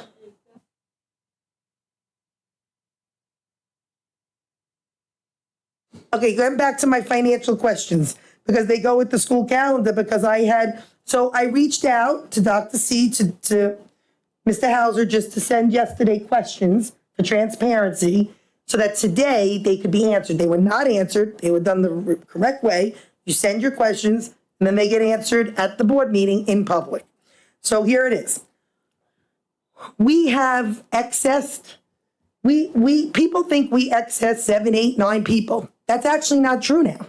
So now I'm being told that, and Reza, this I might need you first. The accessing, we gave pink slips to people, told them they were accessed, and now it's like 1 or 2 people, if that. So the grand total ends up being 5 people. It's 3 elementary people, 1 phys ed person, and 1 science person who were accessed at the end of June. Okay, now it's, okay. Since then, 2 of the 3 elementary teachers were offered positions as leave replacements, full year leave replacements. So they are going to continue working with us. The 1 PE person is on tonight's agenda to be appointed as a 0.6 FTE. So it's not a full-time position, however, it is work. And the science teacher, that position was in fact accessed. That person I know had taken a job in another district, but that position in fact was eliminated. So technically, how many bodies left our building? 2? 2.4. Okay, so 2.4. I just have to say this. Next year, which is May, I know that this is a hard request, but before we start giving out pink slips to people and accessing them, which by the way, I understand with state aid being cut 100%. It bothers me to know that these people probably had some very hard nights and very hard days with their families. You know, it's their livelihood. And then they're getting their jobs back. Jackie, I've been there where people were. I have been accessed. I know exactly what they're going through, but there are law requirements notification requirements by law that we can't ignore. You know, a school year starts September 1, ends June 30th. If we are to access individuals, we have to, by law, notify them within 30 days of the board meeting that is going to approve the accessing, and they get 30 days afterwards. So there is an obligation that we are under that we have to notify people. I understand this, but this coming year, I'd like to see us try to do better with if there's money we can pull from, I want to pull from that money rather than us accessing people, because here we go. We were able to not just find the money, but we had the money left from the year prior in the funds. So a couple points. One person being accessed from any position is one too many. They're all part of our family, and we feel very strongly about that universally. Mr. Kohlhefer is correct about time restraints, both by law and via contract, that has to be adhered to. We were able to garner a very late retirement that we turned into savings of position or positions. And we were also, our borrowing came back about 0.5% better than we had budgeted for. And that savings, we were quickly able to turn around and apply, to a retaining staff. And then we also had staff take leaves of absence. And I know it's not an official position, but it's another year of full employment and benefits that did happen late in the game. I agree. I used to do Mr. Kohlhefer's job as a personnel administrator, and those conversations are gut-wrenching. As superintendent of school, I own every decision. I get to make the fun ones about, hey, I'm recommending this person for a job. That's great. But then these, accessing type of recommendations, they come from me, and I own them, and I live with them every night. So I agree, but I also want you to understand, that we don't look at this very in an arbitrary and capricious way. When it comes to people's livelihoods and staffing, we take it very, very seriously, and that's one of the reasons we advocate. And again, to this board's credit, you advocate. Tonight's another example with a letter that you're approving. This board, this administration, I want to give credit to our other units as well. I know they're very active in their own advocacy, from teachers to the various support staff administrative units. They're very active in their advocacy as well. This is a year that everybody has to come together. They're changing the landscape of public education in New York State for at least a generation, if not for eternity. And if we're not careful, the four horsemen of the fiscal apocalypse are going to be, trotting down, Ocean Avenue. If they change this foundation aid formula on top of unrealistic, unfunded mandates that'll cost districts like us tens of millions of dollars on electric buses that can't even be properly, supported through the local grid, that is the cliff to end public education as we know it. So, this budget process across New York State, the state budget process, this foundation aid review, these mandates that are unrealistic, all right, we all have to come together. And because it's not just the Connect Quad budget development, and it's not just the Connect Quad staffing that's going to be, at stake here. It's public education as we know it, and the future fiscal landscape as we talk about sustainability. Okay, my questions. What is happening with fund balance and expenditures this year, since we're at the end of this year? Are we running structural deficits? So, Jackie, I didn't have a chance to watch the podcast that you had referred to when we spoke yesterday. Fund balance, as I speak right now, I'll use the word fluid because the books have not been closed for the year that ended June 30th. Mm-hmm. The auditors are working with us to close the books. We will not know the final numbers till I'll say mid September. So at that point, we'll have a better idea of what that fund balance where we ended June 30th. I'll ask these questions, and if they're the ones that we should wait till September, then let me know. Okay. Okay, like, are there anomalies? What is access cost aid in this budget process? Yeah, when you mentioned that word, and I think we clarified the word access, ACCESS. Yeah, ESS. I looked that up. I have never heard of that before. Well, I clarified it with you that it was an ACC. Oh, excess. Yeah, Oh, okay. So that is one of the excess costs, more or less in relation to high needs or Yeah. classified students. That particular item is a separate aid component, and that's another variable that fluctuates with the amount of costs we've actually incurred versus the amount of aid that we will get in return for that. what is our current fiscal status, so we have a baseline for all that is to come this year as we start the budget development process again in October?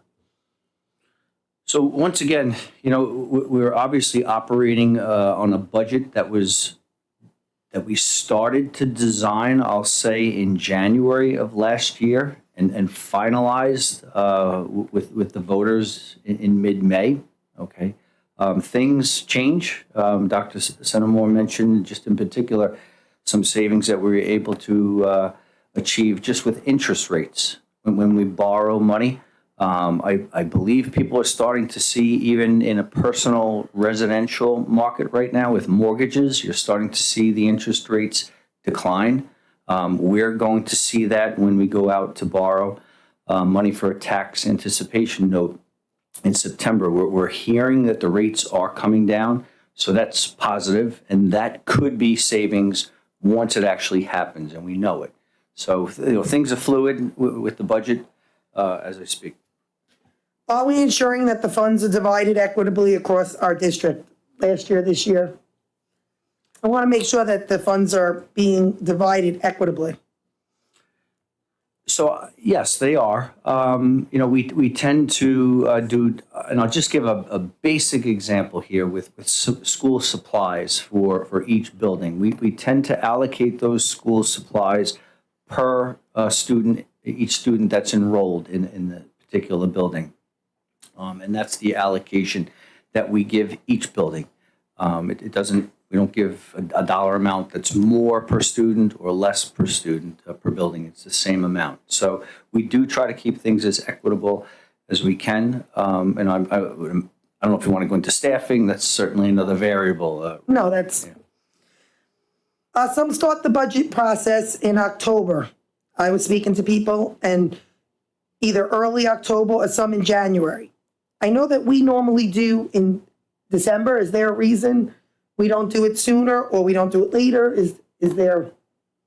So in the past, at least the 3 years that I have done the budget here, we've started that process in November. We're gathering and scheduling of the budget.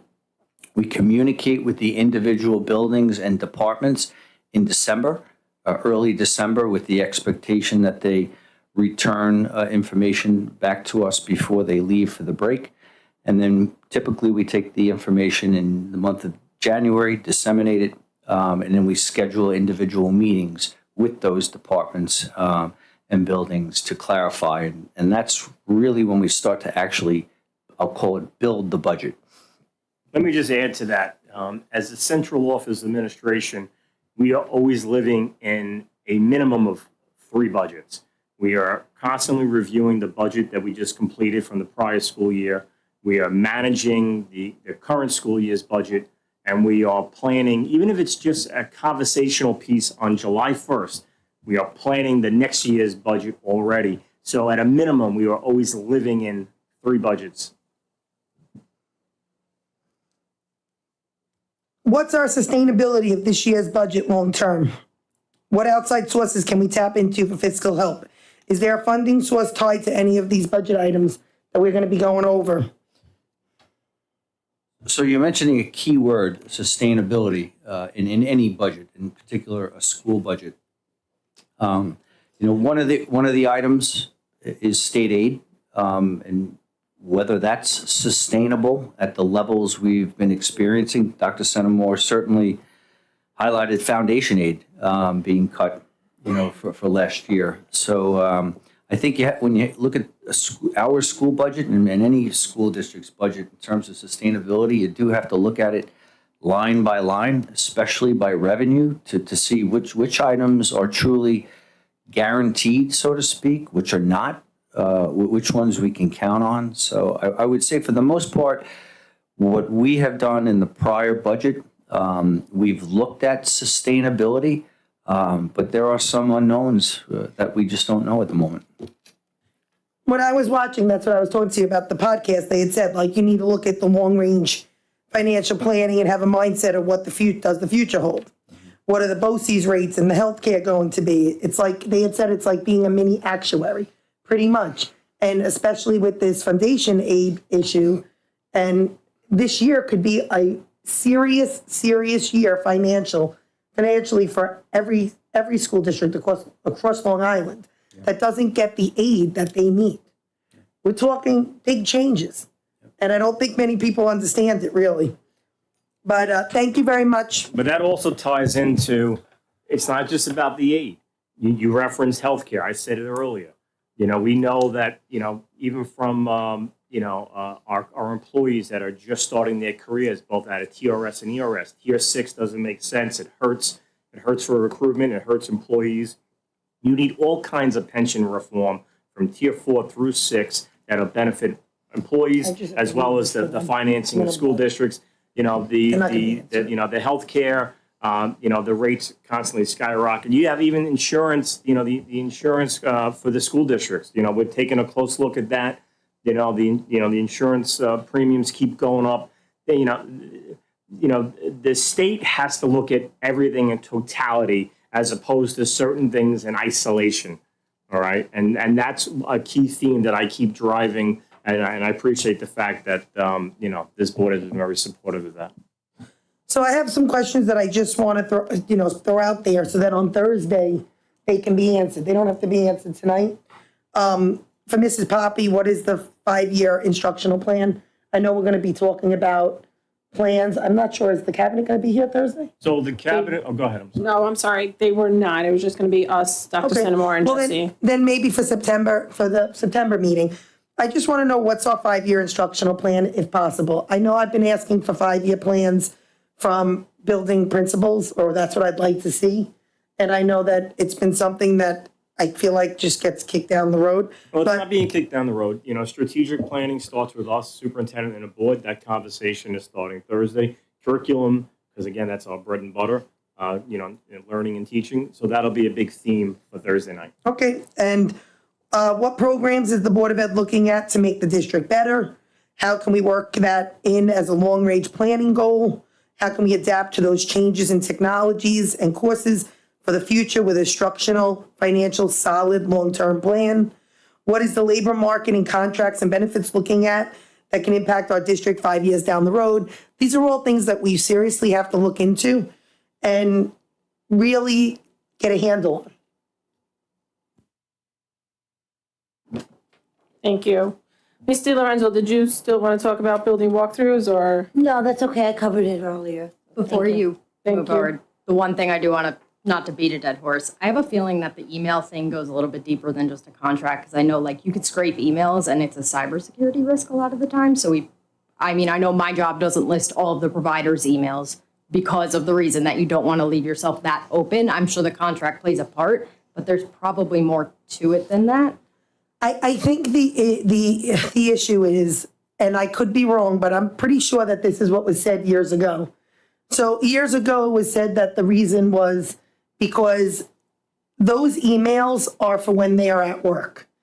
And when they're I'm using off duty like I'm a cop, is when they're not working, when their day is done, they technically don't have to. It's contractual. It actually says in the contract what they have to do. But they have 24 hours to. Section 12 of their contract, if you guys want to take a look at it. So, There's a few bless paragraphs you. about it. So I think that what people don't understand, it has nothing to do with cybersecurity. Well, no, I think because what I'm saying is I hate to say this, but my email is all over the internet for schools as a school resource officer. Anybody can get my email at any time. It's not, it has nothing to do with cyber. My question is, does the contract read that they are not expected to answer emails off hours, or that we are That's what I'm saying, right? Like, obviously, that's not fair, right? They're not working. They don't have to answer, but like, People should be entitled to have as a parent in the district, I didn't know, for instance, I didn't know my son's guidance counselor's email. So when I was away, we were missing calls, playing phone tag. He was awesome, but at the same time, I couldn't email him because I didn't know his first name. And to be honest, I wasn't able to go on the parent portal because I didn't have that kind of Wi-Fi. So I said, I'll get back to him when I get back. But it was like 3-4 days later. And at that point, he had left me a few messages. I'm just saying I felt bad because it's things like that. If you don't have their email and you don't have their first initial, it's not as easy as everybody thinks to just find the email. Or if you don't know how to spell their last name. Like, not everybody's last name sounds the way it's spelled. So while I understand the contract, and that's why I let April know, because not to be, like I just said to Marisol, I know people don't like to acknowledge experience, but there's history. And all it takes is every person on this board should have read the teacher's contract. You need to know the teacher's contract. If no other, you should know everybody's contract, but you really need to have some understanding of theirs because there is some solid wording in there that has a lot of protections. And that, you don't want to get grievances. So you have to be aware of what it says. Do I agree with the email passage in there? No, it was there long before I got on the board. But are we going to be able to get rid of it tonight? No. Contractually, it's there. So we need to find a way, though. right. That's my point, is that we kind of just like talked about what the issue is and then came up with zero solution for it and kind of moved on, right? Like, we can't do a directory. Said make a what paper. can we do? Make a paper and send it to everyone. And if we had something, what parents are looking for, as a parent in the That's what I'm district, saying. How is it okay to have the paper but not the webs? Like, this is where my confusion is coming from. listen, sometimes with contracts, you have to find the loopholes. I can just read the line from the Yeah, go ahead. contract. That might be helpful. Again, this is section 12 of their contract. It's on page 12. And it says, this is the full sentence. The district will ensure the use of appropriate spam filters and will not electronically publish the email directory. So it does specify electronically publish the email directory.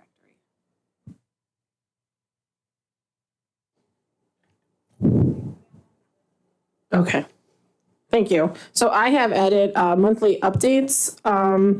I just thought that we have student government come up and give us an update, and I thought it would be a good idea to have SEPTA and PTA council maybe once a month come up and give us an update.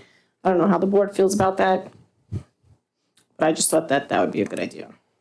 I think it would be nice to invite them to a board meeting and see. I don't know that every board meeting that they'll all be able to make it with their own, they have a lot of things going on, but absolutely invite them. Maybe one of their representatives can come. But if you're going to do that, I highly suggest, and that goes to student government too, they should always be first. Absolutely. I got to be honest with you. Did student government already leave? 'Cause They weren't assigned yet. The school year didn't start, so they don't actually. Because in reality, people don't want to sit here and listen to all of the business. Years ago, we had public comment in the beginning, and then it got, board members kicked it back again. I believe we should have public comment in the beginning, and you do a half an hour of open comment, whatever they want to bring up, and you limit it to 30 minutes. So that's 10 people, 3 minutes each. And at that point, you could have all the people, you could have them go first, have student government. Student government should always go first because student government should be able to get home, to do their homework or whatever first. Second, have all the PTAs that want to come and share, or SEPTA or any of the other, ORBA, whoever wants to come and wants to be a part of it. They may not want to come every single meeting. Maybe they want to come every other month, every month, once a month, whatever the case may be. Right, that's what I was saying, like monthly, student government doesn't go every time either, like whenever, it would be nice just to hear updates periodically. Absolutely, but I also think it would be beneficial for us to have a public comment speaking in the beginning of our board meeting. Whether it's right after our first presentation, then you have 30 minutes, then you do the rest of the business, then you have another 30 minutes. People don't want to wait until 10 o'clock and I am going to say this. I said this 5 years ago, I'll say it again, and I said it, you can see it on public board meetings. I did not like that I felt that people pushed it off to the end, whoever was for it like that, because I felt that what it did is it made people get tiresome and not want to be here, and then they'd leave, so then they wouldn't have to hear the gripes. I want to hear the gripes. I want to hear what's really going on. We don't give parents that. I heard from many parents that they would come if they were able to talk right when they got here. People did not want to sit here for 3 hours and listen to all of this. But no, I agree. I could have sworn we brought this up last year, and I thought you were against it. Not against, I am definitely for letting I'm not the public against speak. pushing public speaking, Yeah, public comment. 100% I'm for it. Why don't we consider, just another thought, we have 2 sections already, one for consent agenda, then one at the end. Why don't we add a section? Because then some people may want to actually comment after they hear us speak or after our presentation, just to give the people that don't want to talk about what's on the agenda, get it off the chest, whatever they have to do, and then have another section so people can hear what we have to say and have an opportunity to speak on it. You may have some nights where you'll have no speakers for either one, or they'll be split up now. I don't know that it would necessarily add anything I agree. to the meetings. I would be for adding one, Adding a section instead of not for moving it, just taking the one adding. away, because the one, I just felt that if you had 2, I've never been a fan of the consent agenda. I've always been, and I understand that that's how it's done, I get it, but I've always said, I like having 2, and you can come up and talk about consent agenda, you can come up and talk about anything you want. It gives people the opportunity to speak. How many times the consent agenda, nobody speaks? Right. Okay, if I could just make a comment on that. Yes, of course. So we do have a board policy, policy. Yes, we can amend it. 1230, public comment at board meetings, and it does state that a public period not to exceed 30 minutes shall be set aside up to 2 times during a regularly scheduled meeting. So just with that policy in mind, you guys would have to amend, you would have to revise that. Well, what if we kept it at 2? Right, Just keep it at 2 and make it consent agenda end. Make it an open public comment. So consent agenda, this is a public comment for consent agenda and any issues that you'd like to bring up to 30 minutes.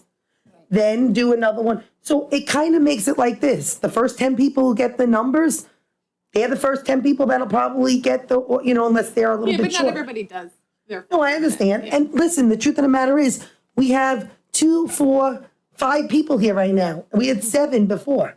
So in the reality, at a traditional board meeting, we do not have that many speakers. I just think it's a nice thing to make it so people don't have to sit here all day. I'm for it. Agreed. Okay, so if I could just get a little bit of guidance, just for like our next meeting. When you say you want it before, is that, right after we do roll call? If we have recognitions, do you want it after those recognitions? Yeah. So basically, student government goes typically, if they usually don't come into the last meeting in September, the second meeting in September, that's usually the first meeting that they attend. They usually add discussion items are the first to go, and then it's the superintendent's update, and then it's any presentations and such along. So are you fine with putting that That 30 right minutes. before the discussion items, that public comment open and consent agenda public comment period right Yeah, I'm before? okay with that. Me too. I would even put it before policy, because Yeah, me sometimes too. we could spend a long time discussing policies, just in case. I mean, we might not, but I would like it right maybe right after. after the minutes. Yeah, I would like the student government and acknowledge, if we're doing like awards to people, I want to do it after that, obviously. Right. But I want to do it before we Like start getting into business. the real meat of the. Because I feel like there are people who are like, Jackie, I don't come because I would love to come and speak my mind, but I can't because I don't have a babysitter until that time, or I don't want to leave my kids home at 9 o'clock at night, but I would leave them home at 7:30 until 8:30. Like, some people, I understand that. I am okay with before discussion items, because sometimes people want to hear the policy and speak on that. So I'm okay with before discussion items. Well, but they could speak at the next one. Yeah, but then that's again making them wait. So that's why for me, I think before discussion items is perfect, because it doesn't take too long to get through those first 2. And depending on it, there's usually not that many there. Right, we don't usually also, like, Right, it's not like yeah. every meeting we have a policy up there. All right, so I'm gonna just add to the templates moving forward. If you guys could just tell me yes, so I have a general consensus, that I'm moving the, changing the regular consent public comment. I'm changing that to an open public comment period and moving that prior to discussions. Yes. Yes. Okay. Just to circle back to your original discussion point, I like the idea of having the PTAs and everything come in, but I think that we need to make sure it's organized and like respectful of their time. Like this is how it kind of would, I think, would fall off if it's just like, yeah, like you guys are able. Well, no, to my come to idea nothing, was right? the PTA council, so that we don't have 10 PTAs sitting That's in what I was our saying. Like I was audience. Right. imagining this getting a little bit chaotic and then falling off eventually. Then why not Well, so us give you direction to contact PTA council, SEPTA president, ORBA president, ask them if they would like one of themselves or a representative to come to every meeting, every other meeting. But I would ask them what is their, they may say, we only want to come every 3 months or every 2 months or whatever the case may be. I would go with what works for them because these are all volunteers too. Remember that. can I make a suggestion? Yeah, of course. Maybe, because again, I think, and even I think getting SEPTA and PTA council, it might not work for them, at the same night. So if you just have a monthly standing spot where if they're available or they have a representative available to come, then they can come, but they don't have to come every time. Right. I like that. Right. So, yeah. Because there are times where student government has a slot, but they're not here. Like, Right, or they have like. Or they one have little nothing to comment say, right. Yeah. So I think and that way it's consistent, they know when it is, as opposed to trying to piecemeal this all together. No, that's great. So I don't know, Marisol, if you want to reach out to them, or should I just like move forward with that? Should I contact them? You want, we could, I guess, discuss the specifics afterwards. Yeah, that's fine. Okay. Thank you. Does anybody have anything on board topics before we move on to the next? All right, so we have the mascot. So legal is looking to add to their funds. They are almost at the end. And we are considering a motion to approve or withdraw from the litigation. If anybody wants to comment. I want to comment. I'm obviously going to be for. When we first got into this lawsuit, I was very strong belief that we should go up to 50,000. At the time, actually, you were on the board.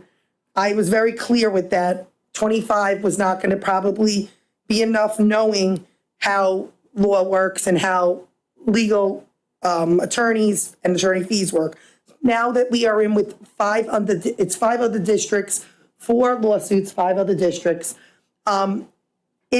It's being said that if we went up to 25,000 more, it would probably be enough for everything, since we're already past a lot of different expensive expenditures we would have to put out. I personally would be for putting the 25,000 into this, then spending. We got a number. I know the number was amended. Originally, the number was like, originally, what was the original number though? 700, 600? 700. It was over 500,000.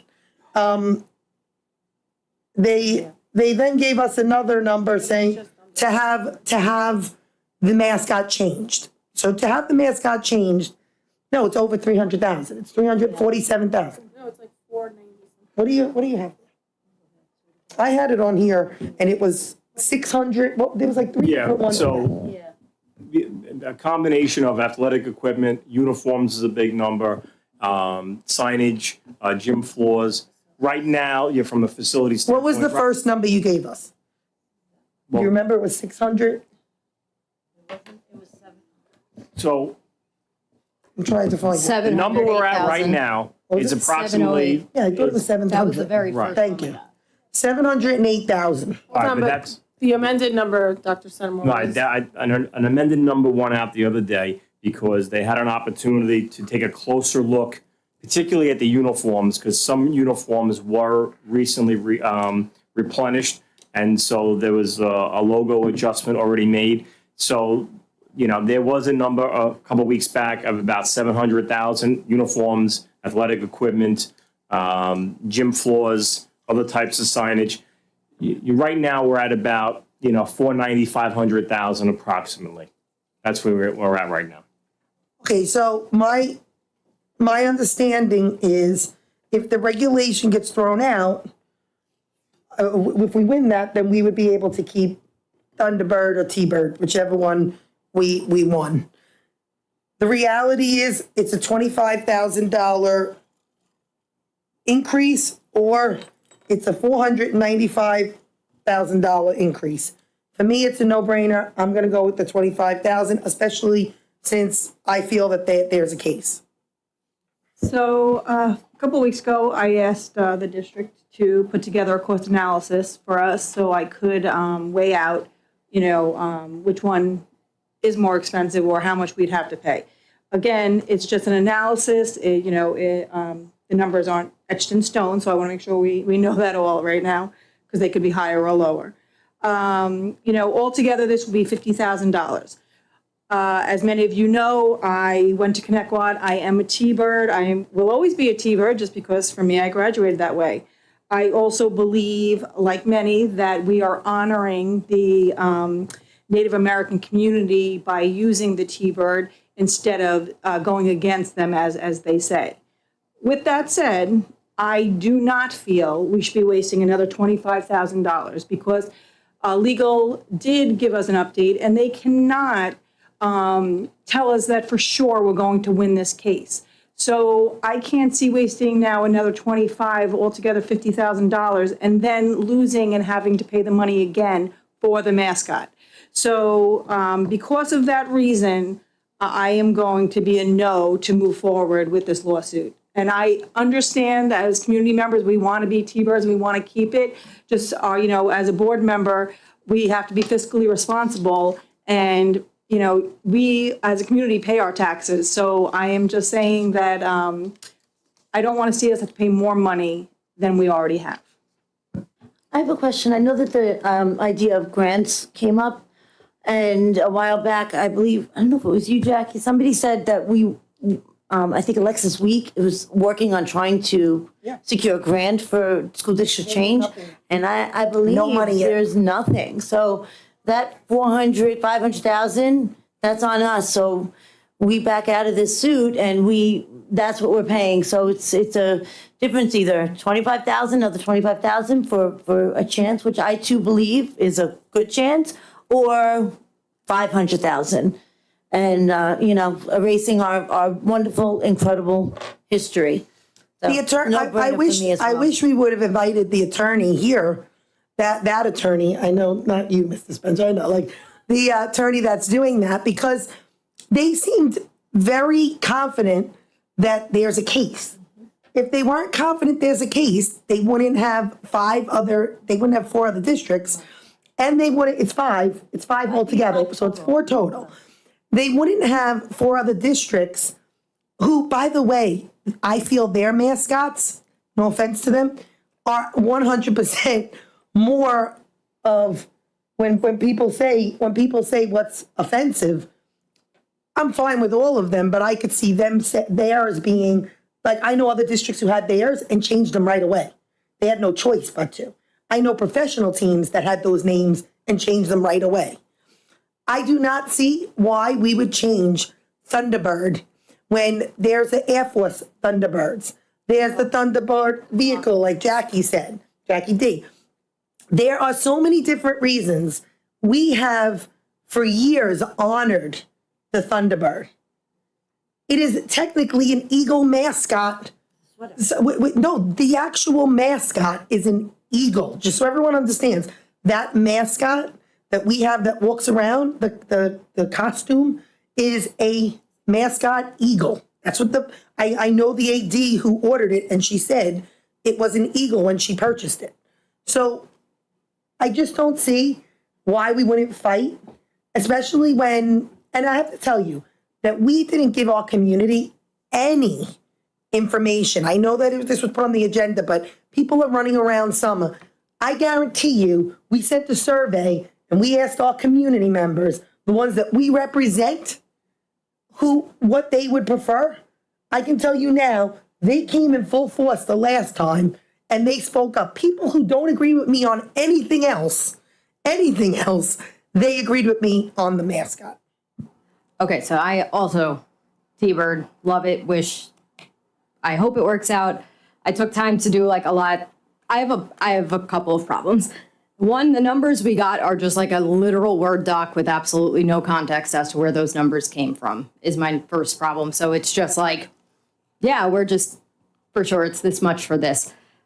When I was reading it, and I can be corrected if I am wrong, like on here we have the cost of the gym banners, which is a lot of money, and a lot of that I'm assuming is the ones like we've won, things like that, which from NYSED, any legacy or memorial items that are considered historical artifacts, we don't need to change those. It's recommended that they're placed somewhere that it's more of something to look at and like learn about, but they are not required to be changed. So that's a huge cost coming off of that. It just feels like this was thrown together. I also might just be jaded. I feel like, of course, the law firm is going to tell us they have a good chance at winning because like we're going to keep spending money then. And I didn't feel she was confident enough today is the thing, because it felt as though she kind of slipped something in at the end there that was like, oh, by the way, this is due by the end of the 24-25 school year. And if it's going to trial, like y'all are in some trouble then. Like it like kind of just felt like it was slipped in at the I end. don't think you should be speaking. No, I don't think you should be speaking for legal. I think if you want to speak for legal, both of you, you should have had legal here and allowed her to speak. She was very confident in what she was saying. What you are repeating is not what was said in executive. So you'll have to excuse me. This is when the board president should be saying, No, it's you know what, interpretation. we You should interpret table it this differently than us. and have the person come and speak. They should be at that mic speaking and answering.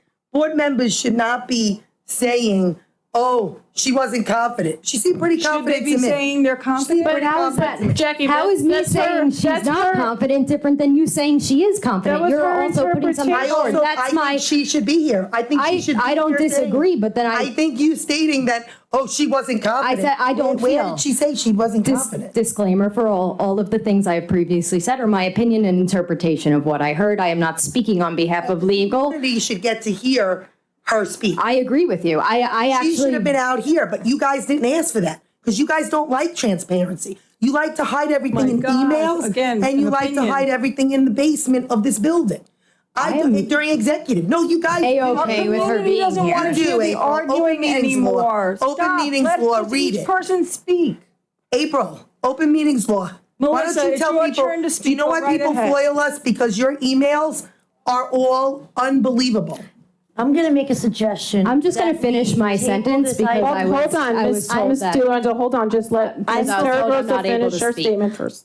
Please. The final part of what I was going to say was partially that I thought she should be here and we should have something more of an open forum for the community to actually, and because we've had people come up to here and public comment, make a statement, we can't respond, and then it kind of just keeps going. I don't think that we should make any moves yet as far as putting more money into this because I feel like it's not a fair decision to make without anything. This is my opinion.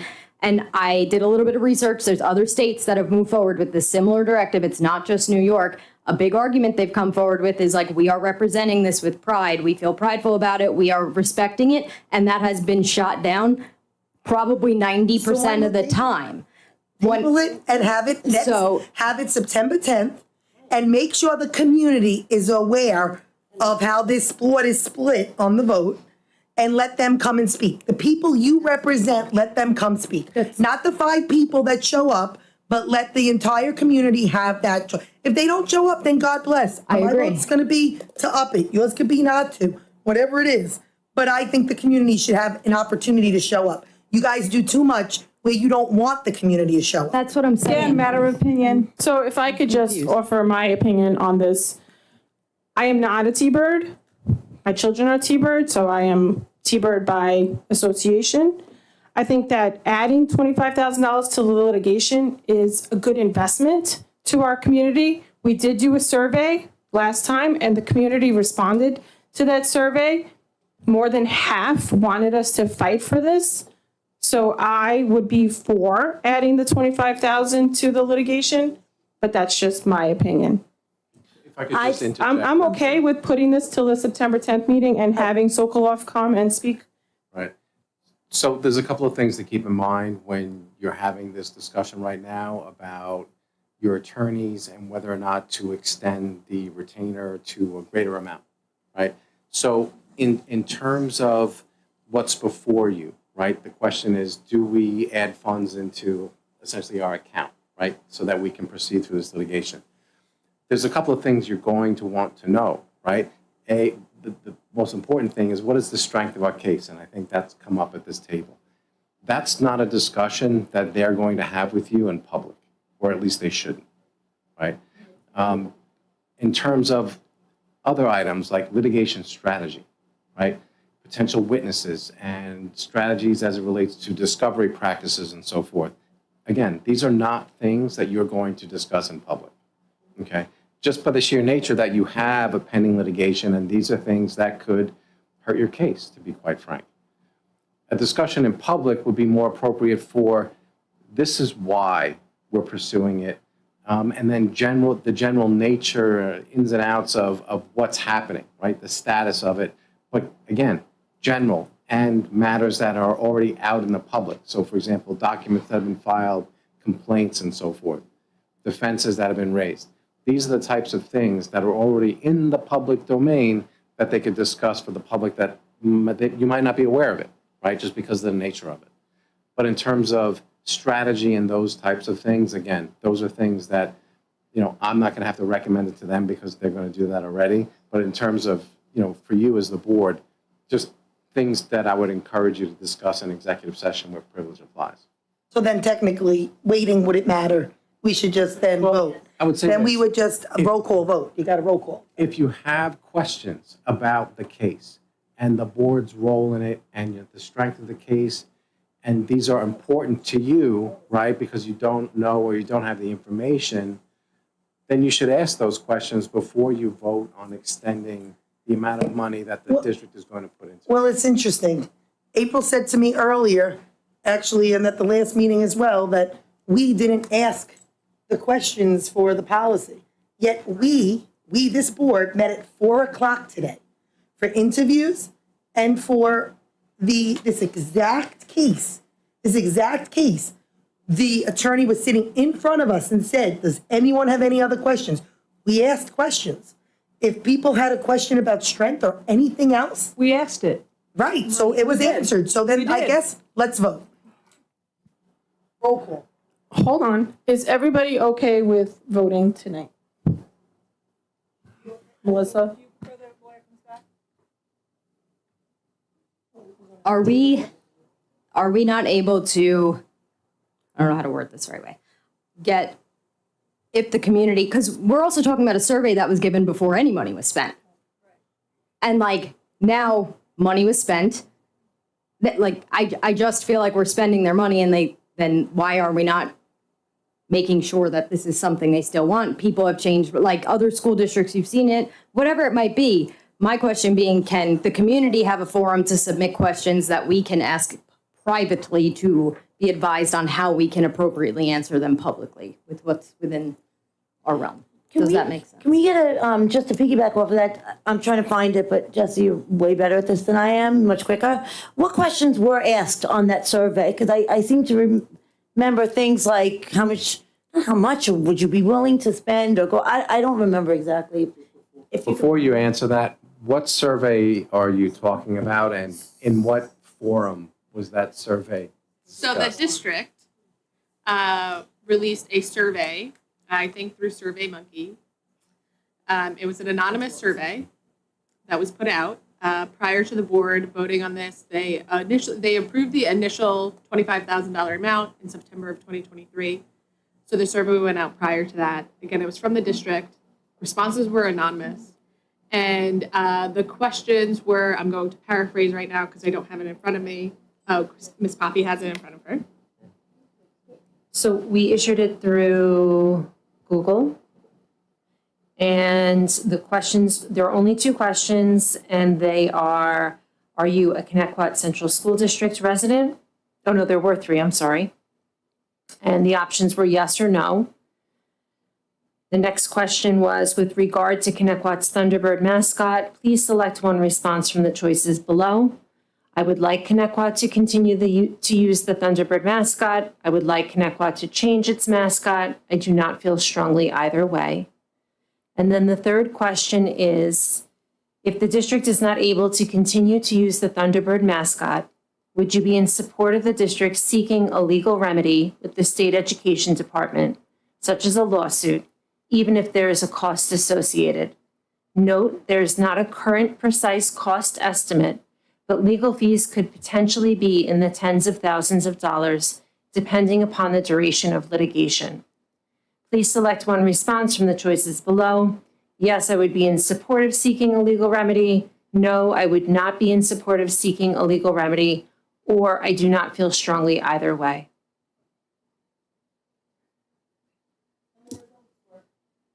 Results were that they wanted us to do the lawsuit. Can you? They're right, it was skewed. Right. But I do agree with Jackie. I think we should table it and let the community come and. No, I think we should vote. I think we should vote because now, I think we should vote because it makes no sense. We didn't table for the lawyer, but you guys didn't want to table a conversation last meeting for us to ask questions about a policy. I just agree with you, though. I'm okay with voting. Yeah, you can vote. I just agree that the community should have a chance to. The community should, but I say we vote. Because they're saying, because now Mr. Spence is saying that it doesn't matter. If we bring the person, if we bring the person back, it doesn't matter. They're not going to be able to talk in public. They cannot answer certain questions. They're not going to be able to answer what we want them to in public. Answer these. I didn't mean the lawyer. I wanted community members to You come run into speak. trouble when you try and paraphrase the lawyer, right? So, because I'm going to interrupt you.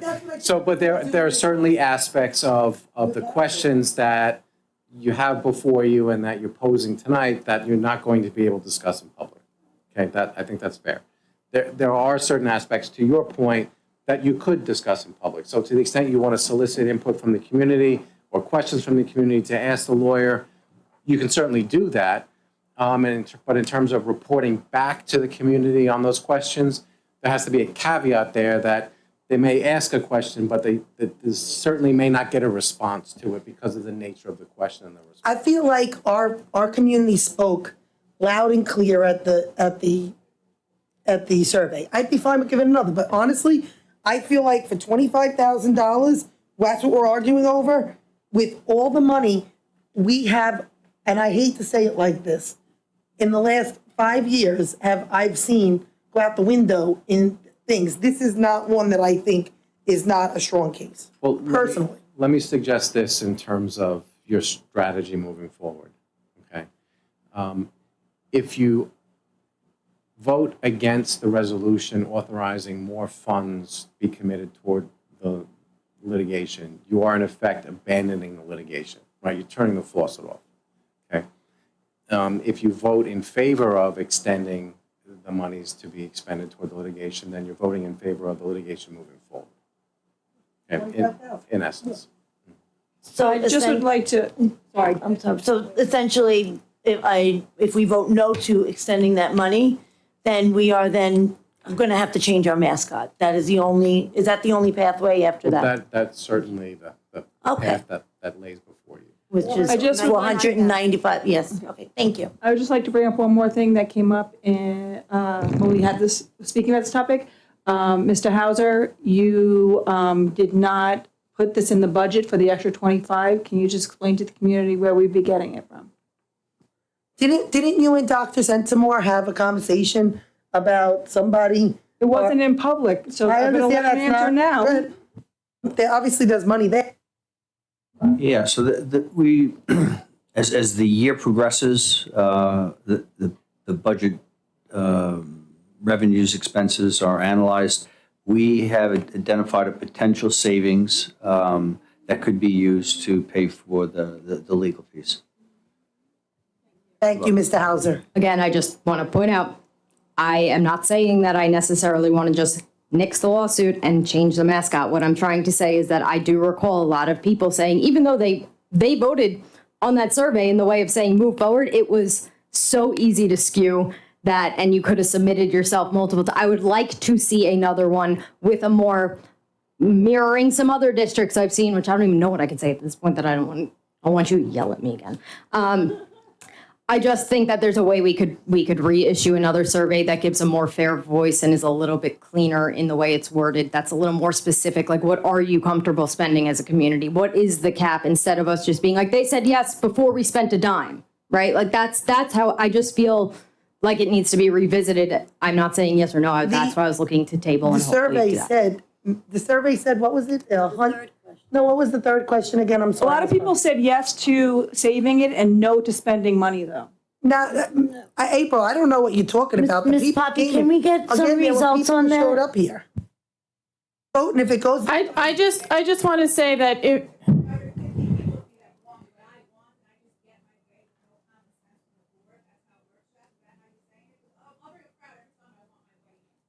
I just want to say if we do, I'm sorry, but can we, no, I'm sorry, we cannot, no shouting. If we do another survey, it's going to be very similar to the one that's sent out. So if you're saying somebody could take it 10 times, when we send out another survey, it's going to have the same results. The challenge when that survey was developed last summer, I know when I first got here, there was this sense across the community. I hope 14 months later it's changed. There was a sense of a lack of trust. And so what seemed to be a priority, maybe not from the board, so I'll speak for myself, was for people to feel comfortable with expressing themselves. So therefore the survey being anonymous. If we do another survey, and we want to take out that ability for somebody for or against to click it a million times, I don't like either. But if you think anybody could do it, it probably washes out. But I do get the fact I don't like it. It's a challenge to make it truly anonymous. We could do the best we can. There's usually some kind of identifier, but maybe it could be a serial. I don't know. That was the challenge with the survey development. And this is not something that we're going to be able to do in a week. Now, maybe we could do it in a couple of weeks, so I just wanted to revisit that. That was that was the primary challenge, was that we looked into using like a Survey Monkey. However, we were unable to remove that option to be anonymous. There had to be an email address left in order to fill out. And then we talked about, well, who's verifying these email addresses as district residents anyhow, right? So we did have those discussions, and we went with Google. I have 4 email addresses that I use.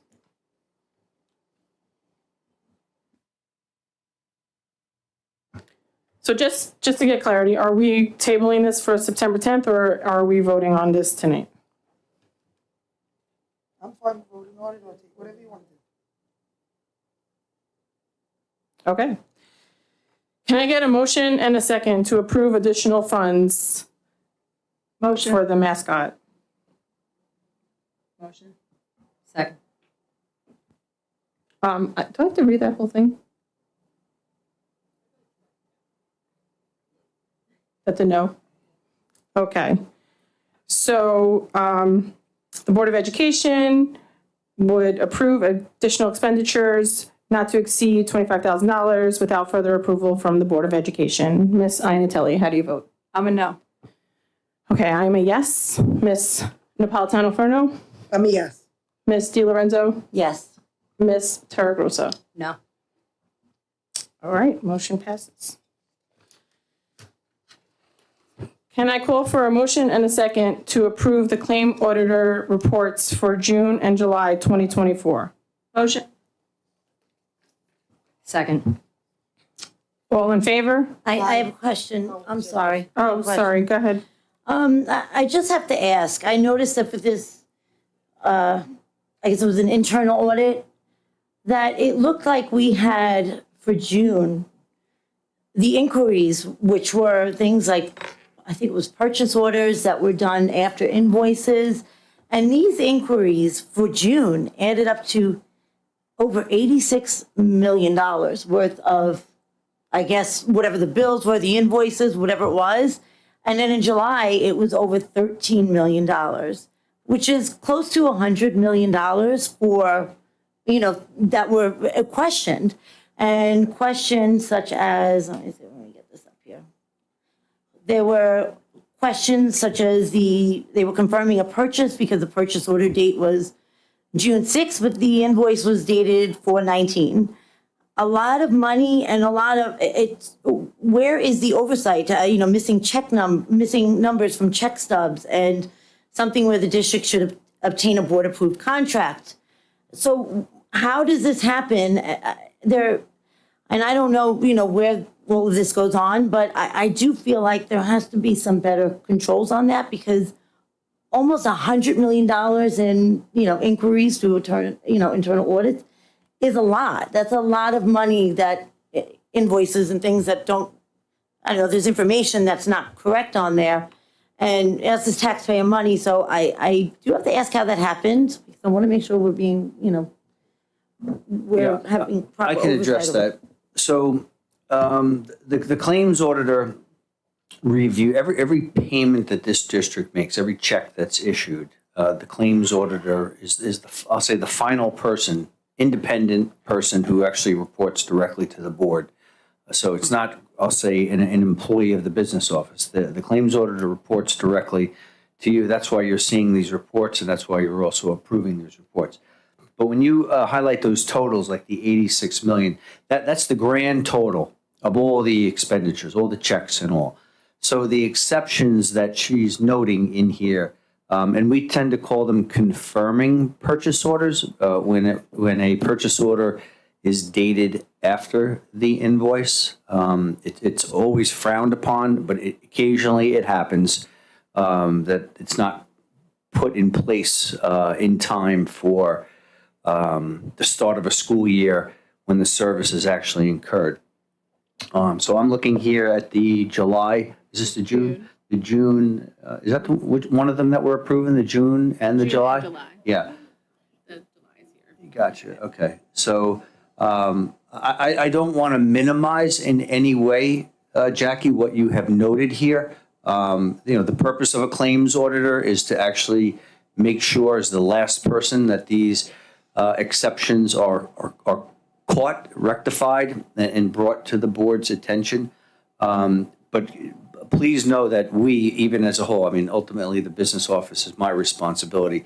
We are constantly making sure that each building, each department, each person who's making a purchase prepares that purchase order and has that backup documentation in advance of us authorizing the purchase. But it does, you can see it does happen occasionally, and there's some pretty detailed information as to the vendor and who. But I will definitely look into it. Okay, thank you. You're welcome.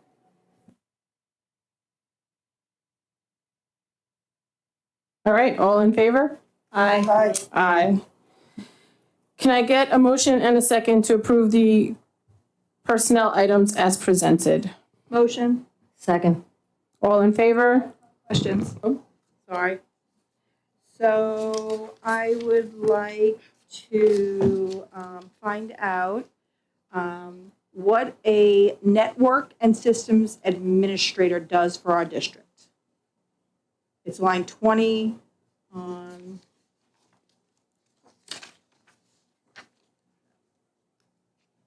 non-destruction? I thought it was on destruction. Okay. So the network systems the network systems administrator works in the IT department, managing some of the daily routines and jobs of the other technicians. There are different levels of support in the IT department.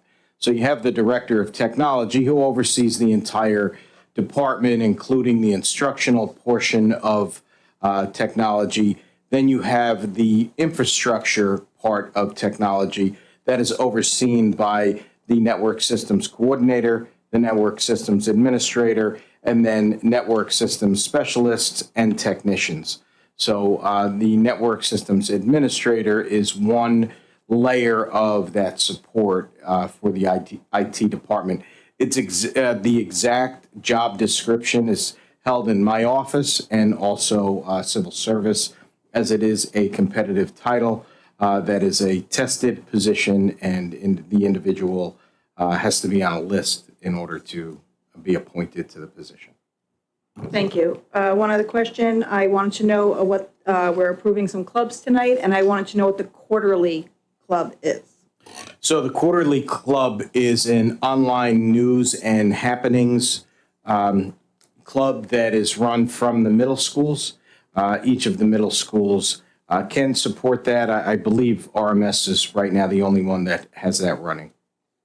So I need that one to be a separate vote, because it's just like a newspaper that they're just doing, and I'm not sure how many people were in that club last year. So we could either table it. What is the cost associated? I mean, it can't be that much. Sorry, what number is it and which, $2,825. We know how many students are involved in it? I would have to, well, right now, none, because it's the No, I summertime. understand that. I understand. But I would have to know historically how many students are. I'd have to ask Mr. Licato. All right, That's okay. part of Before a bigger conversation that we've been Before we having. get rid of a club, we should find out more information. I'm okay with tabling it, but I'm just saying has to be pulled out, just because I don't remember this being on my list. And if it's one of the ones that we didn't have any kids in, I don't want to approve it. April, what number was it? I can't even. 47. On this secondary club I'm schedule. not,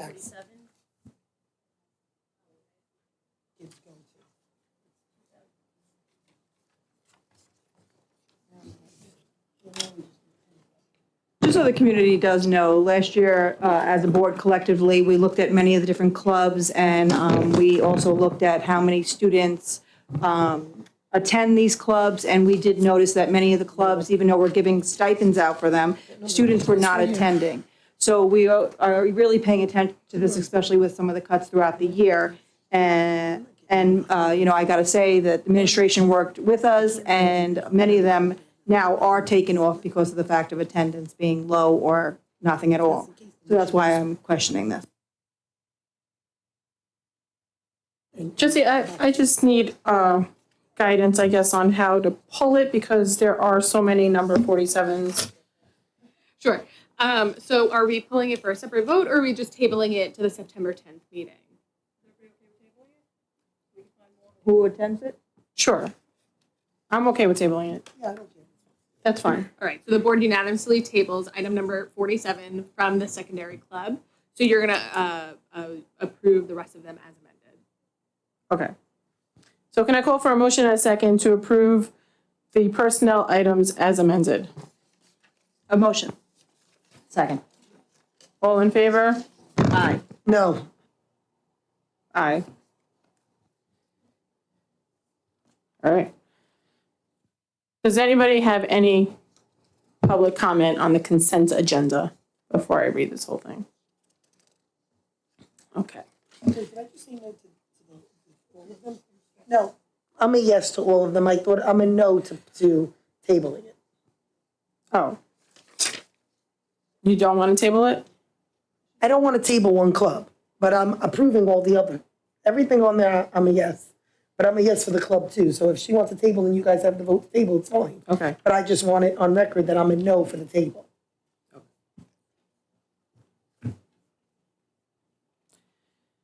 Can I call for a motion and a second to approve items 2 through 21 of the consent agenda? Motion. Second. Before I go to the questions from the board, I'm just going to ask Dr. Senamore to read the advocacy letter for the foundation aid, which is consent agenda item number 3. Thank you, Ms. Mallon. And I know I've referenced it a few times this evening. So the governor asked the Rockefeller Institute of Government to be a commission to look at the foundation aid formula. And this is the letter for the board's consideration this evening. Dear Rockefeller Institute of Government, on behalf of the Connecticut Central School District's community, students, and staff, we request that you strongly consider the feedback that has been provided in the position statement of the Nassau-Suffolk School Boards Association, as well as the points expressed below when drafting your recommendations to the state with regards to potential changes to the foundation aid formula. For Connecticut to maintain programs and positions crucial to the education and overall health and well-being of our students, a well-developed foundation aid formula is necessary. Our district has consistently demonstrated a commitment to excellence in education. Like many districts in the region, an enrollment comparison over the last 20 years doesn't speak to the significant investment in robust educational programs and services for all students. During this time, enrichment, intervention, elective, and advanced course offerings have increased. In addition, we have seen upward demographic increases on the special education and E&L populations, as well as increases to our student mental health and wellness needs. Safety, security, technology needs have also required a substantial investment of funding. We are seriously concerned about the potential negative impact to Connecticut students' educational experiences if the foundation aid formula is not carefully recalibrated and phased in to ensure that districts such as ours do not fall into a pattern of negative to 0% annual state aid increases while operational costs continue to rise. Thus, a hold harmless provision with a built-in aid adjuster for costs and inflationary increases is essential to avoiding a revenue cliff. Many educational costs are due to the numerous unfunded or inadequately funded state mandates, such as the electric bus initiative. When reviewing the funding of education, it is important to look at the entire system. In addition to unrealistic mandates, such as electric buses, this also requires a close examination of both the ERS and TRS pension systems, as well as the health and liability insurance providers. The Connecticut Central School District implores the Commission to make recommendations that will properly support and especially sustain New York's public education system. An investment in education is an investment in the future of our state. An equitable foundation aid formula that provides fair and adequate annual state aid funding is essential in ensuring that our teachers and schools can continue to provide the most conducive learning environment possible to our students. Thank you for your time and consideration of this urgent matter. Sincerely, myself and the board. Thank you so much. I have a quick question on the consent agenda. Mr. Hauser, if you can help. On number 6, the authorization of school lunch prices. I just wanted for clarification to the community. I know we're getting free lunch, but why this is here for us to approve? Sure. So as you said, even though the students are receiving their first breakfast meal and their first lunch meal for free, there may be students who want to purchase a second meal. So those prices are there. If they want the complete breakfast or the complete lunch, they would have to pay those costs, as well as adults. So staff, if they want to buy, the staff do not participate in that community eligibility program. We have to pay full price. Can you also, I mean to piggyback you, people were asking, I know that for the 2024-2025 school year, all of the schools are included except for idle hour, which we're supplementing and paying. Last year, there was money that we were able to put in a waiver for. Were we able to get that waiver again for idle hour? Or was there, because I know people were asking on social media, and I said, there was a waiver last year, I'm sure of it. And I thought we put in for the waiver again this year, but I wasn't clear if we received it. Yes, put in for the waiver and we received it for idle hour. Again, it's a year. It's a year to year. We don't know, each year so that waiver will exist. But that's wonderful. So we're not paying for idle hour. Correct. The waiver is. I just want the community to know that. Thank you. Thank you. Does anybody else have any questions on the consent agenda? Yeah, I have for 2 different items. One, and I'm not going to go back to what happened last year, but the Envision Math Professional Development, correct me if I'm wrong, I thought that was only for 1 year, but now it's back on there for this year again. How did that come about? Because I can't remember. Was it only originally 1 year that you were going to do? It's an annual commitment and an annual contract. So last year, the board approved the contract for the 23-24 school year, We're suggesting continuing the service through this school year, paid for through our remaining ARP funding. So it's at no cost to the district, and it's a continuation with that same developer who worked within the district last year. So it's a continuation of service. She will be here so long as the board approves the contract. Fewer times than she was last year. We'll actually share her with another local school district, and the cost to our district, which is funded by the grant, would be reduced for that reason. I know last year I voted no, but this year I'm voting yes, because I do know that I was told by some educators what a great professional development it was, and I'm glad to hear that. Okay, my other questions were on the district-wide safety plan. I have to ask for, on page 9, okay, there's the cultural responsiveness team. Can somebody just give me any kind of idea of what that team does? And I mean, I see there's a little bit here on child abuse prevention services, of course, but maybe just a little more details on that.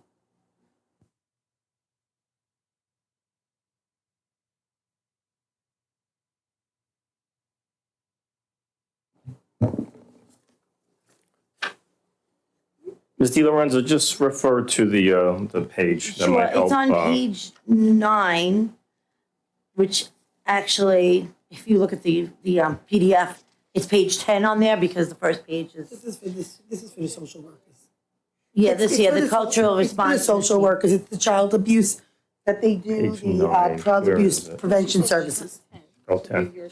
So my understanding of cultural responsiveness, anything just means that it's the social workers will have the specific training to acknowledge any like cultural differences when working with someone. So like not everyone is going to get spoken to.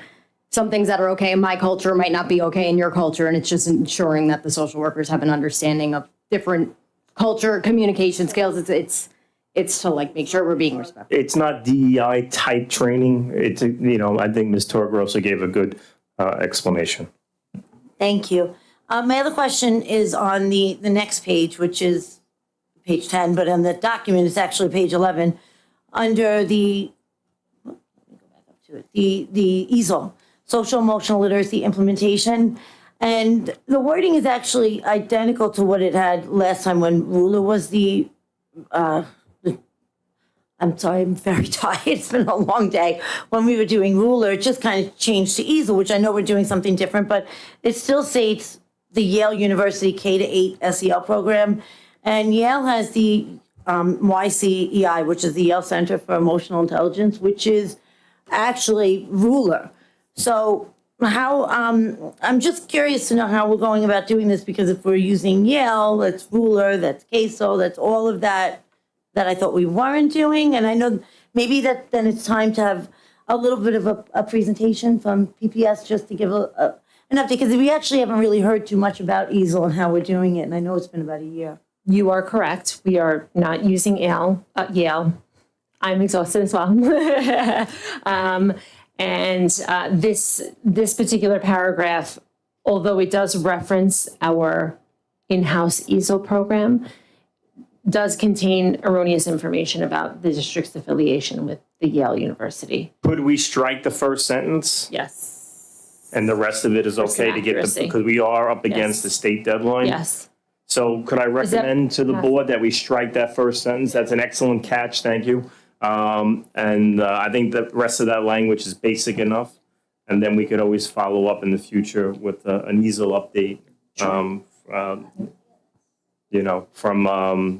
student services. And, Mr. Koliva could speak with Ms. Pisani to get us an update. So my recommendation is to strike that one sentence, to amend accordingly. So I'll ask for a motion second to approve as amended. That one item. Just that one item?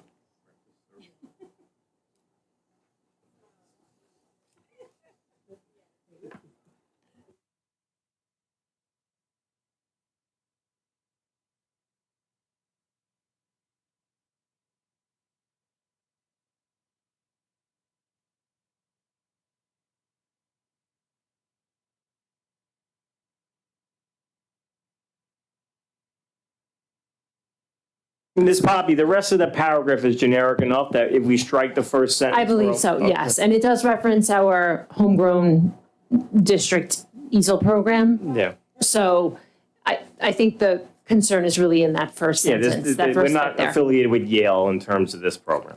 Yeah, because my understanding was it was developed by us, it's our Correct. own thing, Right. has nothing to do with that, so I do what we appreciate that. advocate- Just to have, transparency and for it to be accurate. It's what we advocated for and against, to have our own in-house easel program versus SEL DEI. Which we do, and that's a good catch. We'll strike it in the amended approval.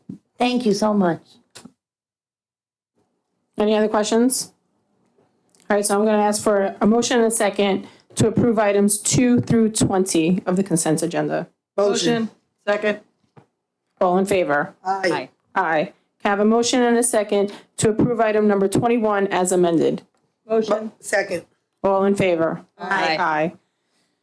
Okay, I will now open the floor for the open public comment portion of the agenda. I will call individuals forward one at a time. Please wait for my acknowledgement before stepping up to the podium. You should have received a number card from security on the way in. If you have not, please see a security guard in the back of the room. Any person wishing to address the board shall address the board president. Comments should be kept as brief as possible and relate to school matters only. Each person will be limited to 3 minutes for one or more topics. Individual employees, parents, or children should not be identified by name, title, position, grade, or building. The use of foul language and threatening comments will not be tolerated, and the board will consider a recess until order is restored. In accordance with policy 1230, public comment will not exceed 30 minutes. If there are additional persons wishing to speak, the board may consider a motion to extend the time. Number 1.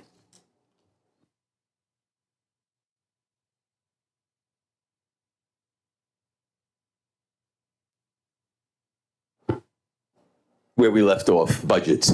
I don't know what we voted on because I have no idea how many people are back. I don't know if there's a final number. So it seems like we're voting on budgets and then they're changing again. I think the coming year is going to be even more difficult. And the reason I say that is because the governor wanted to cut $76 million last year from all of Long Island schools. And the end result was we thought we'd get $1 million, but we wound up with, I think, 641,000, which is why we've had a lot of the back and forth issues. I think the idea of starting in October, and I'm thinking of a separate lane of start with a zero-based budget, but don't start at zero. Start at what the contingency budget should be. Figure out what you think our add-on will be without going over the cap. Figure out what gets added back in, and then put slices of what we think we might get in state aid. Because right now, I think the bet is we'll get no money as opposed to getting a lot more money. And if we don't make these choices early on, we're going to have that same kind of problem of at the end of this exercise, we're going to vote for a budget that doesn't really reflect what's going to happen over next summer to get us into September. You know, we got a little lucky. We got some people who wanted to leave on their own, and so that brought us back some more teachers, because getting rid of teachers is not going to help us educationally. It's not going to help our academics. It's not going to help our classroom sizes. So to me, I'm going to be hammering away this entire year about what we're doing with the budget. And I think we need to be a lot smarter this time, and a lot more in the open. Thank you. Thank you so much. Number 2.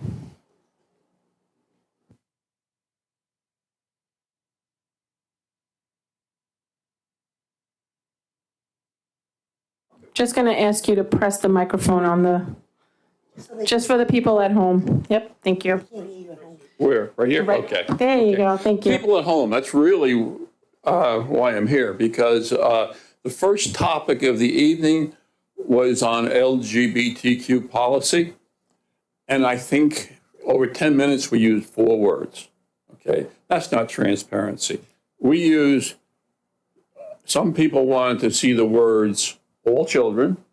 Somebody from last time, the vote was on trans children, but there was no clear visual explanation for a public meeting to explain what the heck we were talking about. You know, there was an argument over trans and all children. The nuance of the wording that was argued was left out of the conversation. So you have many people on YouTube tonight going, what the hell was that all about? I was sitting back here saying, I am here in a public meeting. We just watched for 10 minutes and I have no idea what anybody talked about. Okay. And on a personal matter, my wife was up here. She's not here tonight. At the last board meeting, okay, speaking to these topics, okay? Within a week and a half, she got a text message from Dr. Senimore, okay, 7:30 on a Friday night saying, did you get my text message? She showed it to me and I said, this is not Dr. Senimore. This came from some wacko, okay? But where do the wackos come from? Because, I'm listening to board topics here, which my wife was addressing, okay? As a household, as a standard of my household, I start getting worried when we start getting text messages from wackos, okay? This is a subject that's serious, okay? Especially in this day and age, and these subjects, we all know, are getting pretty serious in national politics, okay? You can see what's happening in Nassau County. You can see, the politics of this country, have gotten very strange recently, okay? Weird is one of the terms that's used, okay? I don't want to see it being dragged through the board meetings, okay? And so I actually picked up my phone, which has got a strange area code, and called Dr. Senimore, okay? I got a message back from you in a half hour saying, I'm in a meeting, I'll get back to you. It makes no sense, okay? But I am using this to explain the seriousness of these discussions. And for us, for this board meeting, to have a discussion tonight, it was total gibberish, okay, to the outside community trying to understand what you were talking about. No one understood what you were talking about. I'd love to hear the nuance because I'm sure just listening at the end, it's probably okay, but I have no idea what you talked about, okay? So thank you. Thank you, and I thank you for sharing your thoughts. There was an issue with some kind of IT glitch that did. I'd like to understand the nuance, though, the difference between all children and trans children. Because that appears to be the settlement to the policy argument. I have no idea. So we just wanted to make sure that all children were included in the policy. But what was the policy? The policy is about gender non-discrimination. Gender non-discrimination. Okay, thank you. And equity across, Spencer should have addressed it. Sure. Just to add him to the conversation. I got it. So my recollection is that it's policy 0100. It's the non-discrimination policy for the school district, 0100. And it relates to, or just reiterates, the Board of Education, the district's policy against discrimination for any particular child that's attending in the schools. The district received guidance from the New York State School Boards Association recommending that it include specific language addressing transgender children. What the board has opted to do, instead of carving out this particular language for transgender students, instead taking that language out of the recommendation or away from the recommendation from the School Boards Association and putting in there instead all children. Instead of just targeting one specific group of children, we're going to make sure that this policy applies to, or this language applies to, all children in the district. Okay. I had assumed that just by the body language of some of the board members, but it gets me. Thank you, Mrs. Spencer. And yes, there was an IT glitch that sent out. Dr. Senimore did not want to talk to half the community last Friday night, even though I'm sure he loves talking to the community. Right, it was a phishing with a PH And somebody, I was outraged, they were intimidating me, and they didn't come across as charming as I usually do, which hopefully that gave it away.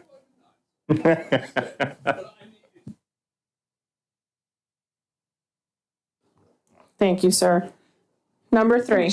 Just to add to about the with the policy, everything's on, even the policy itself, which of course it's hard to do here if you're not on a device. The policy itself is actually there online, and I totally understand that it could be confusing to kind of go through the agenda, find it, especially in the middle of the meeting. But I'm glad you brought that up, because for reference, if anybody does want to go back and look at our agenda, when you go into board docs, you can find a link to the actual policy to see exactly what we were looking at, and to see, and then, you know, kind of look at it with the meeting if you want to rewatch it to see what was changed, just to help follow along.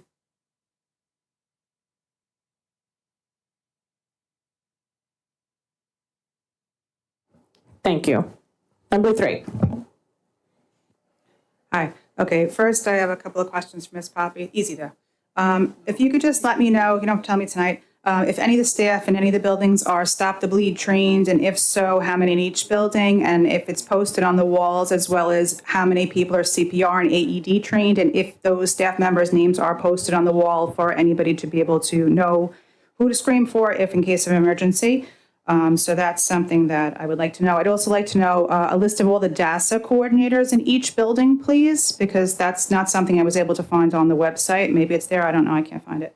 Also, I appreciate that you guys got my email regarding the grant that BOCES secured for helping students in the CTE programs with their supplies. It's great that the district is able to provide some help to some students, and I appreciate that we do have some verification process. But however, there are a lot of people that look great on paper but are still really struggling. So I do agree with Jax that we do need a way to let every family know that if their child is going to BOCES and they are having financial hardship, to please reach out. Because I will tell you that I do know families who have reached out to the district in the past. It's been a humiliating experience, so they should not have to seek it out. So I don't think that that's okay.